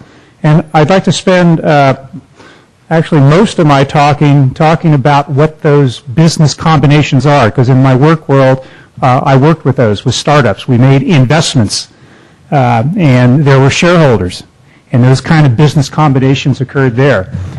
The first business model that actually does work very well for our city and many other cities are our JPA, our Joint Power Authorities. Many of you know that our garbage and our sewage services are basically these partnerships, these JPAs of about 12 cities that all come together with some common goals. They invest based on their size of their usage and so forth, and build sewage plants and provide recycling and garbage and all these things. And of course the key in that partnership, I call it a partnership because it's all these partners all working together to try to provide excellent service at an efficient price. They have their boards and so forth that do a lot of planning, and it actually again works well. And what's the key though is there's no major player. Everybody's like 5%, 7%, 12% if you're a big city. It's a partnership of a lot of people with some common goals, and it works very, very well for our city. And that's something that wasn't there when we started with San Carlos. So we've been successful with that. The second of three partnership examples, and there are others, but three majors, is a 50-50 relationship. That's when you have two partners. That's when no one has a majority, no one has a minority. It's split half and half. And of course, the best example I could always give of that is my marriage. It works. It's a lot of work, but it's probably one of those partnerships that continues to work well. But in business, it is tough. And in fact, the grand jury report that came out a month and a half ago on fire, they had two recommendations, and their comment was on all the fire departments is to have a conflict resolution process. And a good example of that is our Belmont-San Carlos fire, because we have two cities, we have two people on the board, they have two people on the board, everything works well with it, but the decision-making takes forever. Many decisions get stalled because you have one yes, one no, one no, one yes. And you could also relate to having a brother, and you share an investment with him. And he has one idea and you have another idea. You both own the property. What are you going to do? If you have two different opinions, you're stalled. It's a very tough relationship to have what I call a two-partner or a 50-50 relationship. So now we move on to the third kind of what I call business combination. And that is where, and actually it's the way most of corporate America works under the shareholder arrangement, you have a lot of minority interest. You have people that own 1%, 5%, 12%, but there's always usually a majority shareholder. And if you relate it, now I'm getting into the topic that we're speaking at hand, is that we and a lot of citizens talk about city services. Let's merge. When we went to Redwood City, that was kind of the first idea, is to merge with the city of Redwood City. And I'm just using that as an example.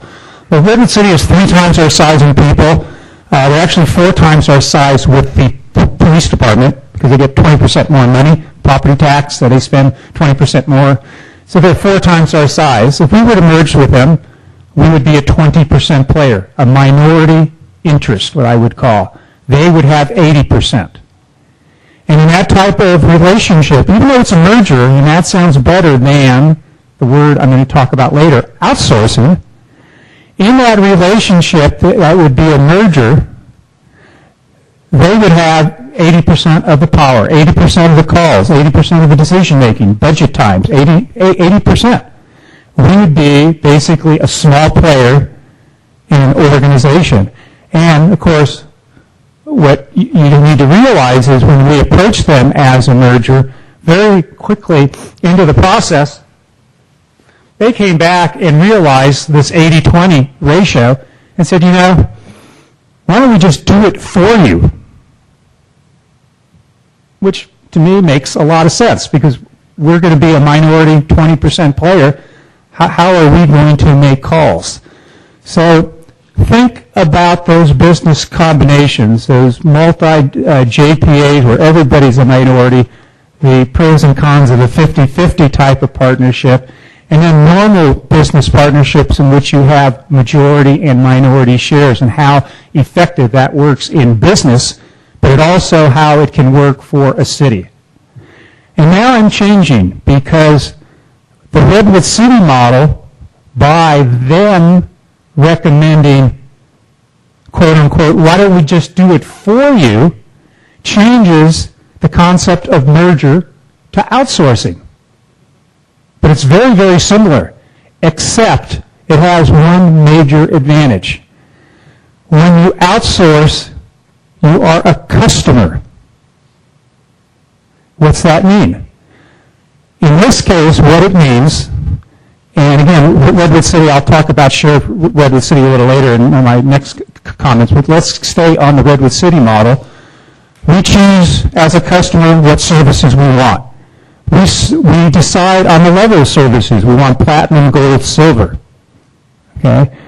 We actually work with the vendor, and we're paying for it, so we make the calls, just like you. As a customer has tremendous control in that business relationship, because the customer, once you get beyond the term of the contract, can actually walk. There are other vendors that can provide that service.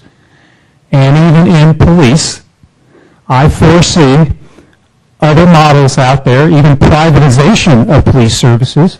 There will be options other than Redwood City and the Sheriff's Office in years to come to provide all sorts of city services, including our police services. So,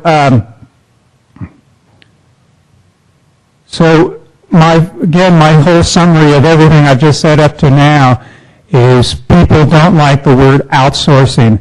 Our business model has changed from the first 55 years of San Carlos. There needs to be mergers. There needs to be JPAs. There needs to be outsourcing. And sometimes the pros and cons of each of those business relationships end up pulling pretty closely together. And actually, again, my own business experience shows that a customer has tremendous amount of pull and advantages in this type of relationship versus being a minority player. And so it is a very strong argument for why I'm proposing to outsource, and use the word outsource, because to me it's a very positive term. Other thoughts, and most of my colleagues have mentioned this, I think this whole all gets down to level of service, it gets down to cost, and it gets down to how we take care of our people. Mr. Ahmad talked about improving service. I think in that customer relationship, and Mr. Grocott raised some questions about, well, what if we have a motorcycle, or what if this happens? As a customer, you have a lot of control on signing up. You pay for what you want. If you want it, you pay for it. And so there's a lot of control there from service. And from all the money that's saved, the point isn't to save money. The point is, especially even during a transition period, is to pump some money back in to make sure you actually enhance your services. And we will find out, this is my own sole prediction, to have better services at a lower cost with this model. So that covers the first two, service and cost, because there are proven tremendous savings with this, and we know what those savings are. And the last point is people. We can't forget that our police force, and a lot of slides and a lot of presentations we get all year, it's a small force, a lot of local people that work on the force. We win hands down as far as levels of service, the amount of safety that we have in San Carlos. We're very proud of it, and we basically had people come in with a commitment to work long-term in the city of San Carlos. And we can say, hey, things have changed. But I can't say that. I have to say we have to take care of that dedication of those sworn officers and the rest of our staff that came in. And if we have an opportunity to provide them other jobs, and actually many of those jobs that can actually be retained in the city of San Carlos to keep that strength of local knowledge, which is important, and still provide them an opportunity for rotation to work in other jobs, not impact their pay, in fact, probably increase their pay, as we've talked about. I feel very satisfied that we, in this economic climate, can provide employment and long-term employment and health to those dedicated people that have served us for so long. So with that, those are my thoughts. Mr. Mayor, I move to authorize the city manager to negotiate a contract for police services with the county sheriff and authorize staff to propose contracting for police services to the Police Officers Association. Second. Okay, first and second. Any discussion before we vote on this most important issue? Mr. Mayor, because of one of the comments of one of my other colleagues, I just want to be clear. Everybody knows, I was not in favor of Measure U, and I worked against Measure U. And I'm not saying that, we should just keep going along with the same old model. I'm not saying that at all. What I am saying is that I feel like we've been brought to a point where we've got one choice. It's either do this or do nothing. Because the direction that I would like to have seen us go, which I mentioned in my earlier comments, is looking at regionalization, but through some type of JPA program. And there are cities out there that are looking at that. Millbrae's looking at that, Burlingame's looking at that, etc. So we wouldn't be the only ones. I don't think we really gave it that much effort to look at regionalization in that format. I respect the comments you made. I listened very closely to what you said about the different the pros and cons. But I think you make some good arguments. I still, I look simply at, for instance, our library JPA. It's a very strong JPA. It runs very well. We do garbage the same way. We do sewer the same way. So we're in a number of these things, and they do work. I would agree with what one of the council members down here said, that while it's more risky to look at doing police service that way, maybe it was Mr. Ahmad, and that looking at sheriffs, they've been doing that for, as this gentleman has pointed out, since the 1950s. Well, I would agree.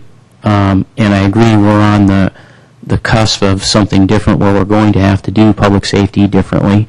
So the question is, if we're going to do regionalization, how are we going to do it? We're going to do it as a contract to a larger organization, being in this case the sheriffs, or are we going to look as cities to coagulate our efforts and regionalize that way? I prefer the latter as opposed to the former. I've given my reasons, but I just wanted to be clear. I'm not asking that we just sit and spend money and go on the same old way. Everybody understands we can't do that. It's just the approach here that I don't agree with. Any other discussion? Okay, call a vote. Councilmember Ahmad? Yes. Councilmember Grisilli? Yes. Councilmember Grocott? No. Councilmember Klein? Yes. Mayor Royce? Yes. Thank you all for coming for this. Okay, let's go back to, maybe we'll just pause here for a minute or two. I know some people may want to leave before we get into consent items that were pushed to the later part of the meeting.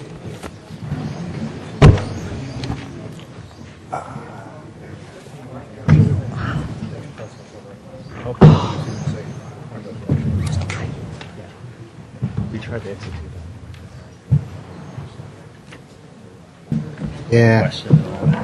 You got a couple of things. Okay, I think we've come to officially the part of the meeting that nobody cares about.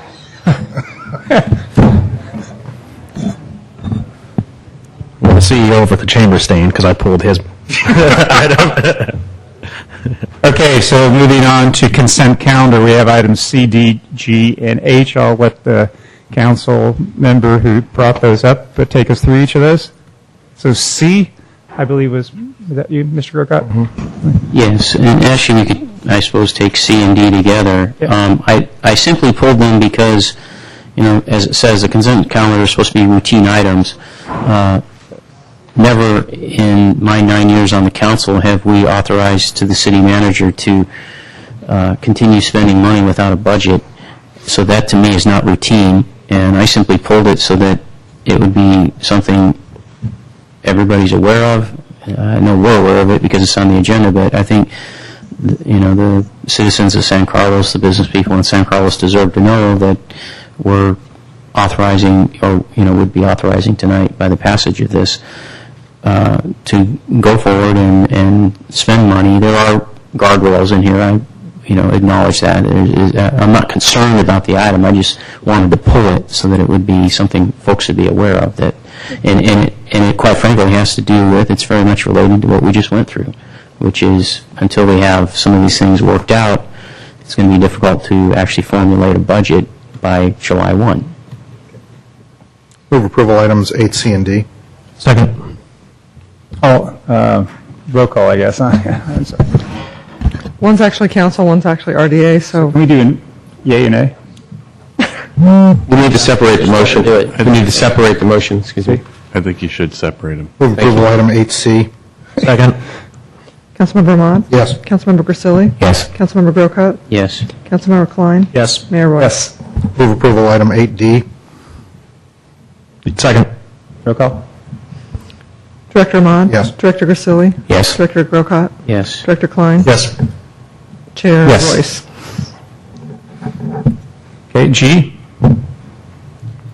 Someone, you have H or G? No, It's over here too. Councilman Okay. Grocott. Sorry, just look at that real quick. Oh, and again, I'm sorry, I pulled this just so that there would be awareness. I know there's a particular neighborhood that's concerned about this item, and to pass it on the consent calendar might mean that it would go unnoticed, and so this is just to approve a public hearing date for July 26th to be, I guess it's going to be on the Planning Commission's calendar agenda. And it's regarding the revocation, suspension, extension, transferability, and duration of the conditional use permit for Verizon Wireless, Sprint, Nextel, and T-Mobile. And there's a particular neighborhood in town that's concerned about that hearing, so I just wanted it to be out there. Okay, hear a motion? Just for clarification through the Mr. Mayor, that's actually, you're setting a hearing, the Planning Commission's already heard the item, and you're setting a hearing on your agenda. On our agenda. As part of our municipal code. It goes up to the city council. Thanks for the clarification, Mr. Rubens. Yeah. Move approval item 8G. Second. Roll call? Councilmember Ahmad? Yes. Councilmember Grisilli? Yes. Councilmember Grocott? Yes. Councilmember Klein? Yes. Mayor Royce? Yes. H. That was me. Sorry for not making this a point of information, which I found out you can do. Just as city staff, I just wanted Dave hanging around till the end of the meeting. I can see well, he's new. He's got to get broken in. Can we take a half-hour break? I attended a public meeting 6 months ago or so, maybe longer, where someone in the public audience stood up and said a way to cut our budget was to stop subsidizing the San Carlos Chamber of Commerce. I just wanted to make sure to clarify that 8H, this is a fee for service. That we're not just giving them money, they are doing things for us. That's correct. Okay. I just want to make sure that everyone knew that we don't subsidize the St. Carlos Chamber of Commerce. It's a fee for services rendered. Yes. Okay. I move approval of item 8H. Second. Mr. Mayor, before that's done, I was intending to pull this as well, and the reason I was going to pull it is questioning if we do on this, do we just routinely pass it? Do we do an RFP on this, or I mean, it's a hefty amount. It's $80-some thousand. Staff negotiates annually with the Chamber of Commerce for these services. They're uniquely situated in such a way that they can provide these services on our behalf. Certainly, there are some aspects that are parallel to the Chamber's, such as the marketing program and the like, that we've got that we do RFPs for and the like for specialized services, but for the items within this particular contract, we did not do an RFP because of the Chamber's unique situation within the city of San Carlos. And those exceptions are provided for within the municipal code consultant selection services process. So you don't think anybody else could possibly do this if you put it out to RFP? Well, I'm not going to say categorically that no one could do what the Chamber does. I mean, you could try to create a new Chamber of Commerce, or you could try to offer the opportunity for a new entity to put a business improvement district together, perhaps, with other business entities. I mean, if you Well, it's for economic development services, it's not... That's correct. So, I guess what's entailed in economic development services that some other firm couldn't do it? Again, I think that you have a Chamber of Commerce that's uniquely situated here in San Carlos that has members of the business community already participating in that entity. Now, that's not to say that you couldn't develop a new model and try to work with a different entity or a different organization to provide those kinds of services.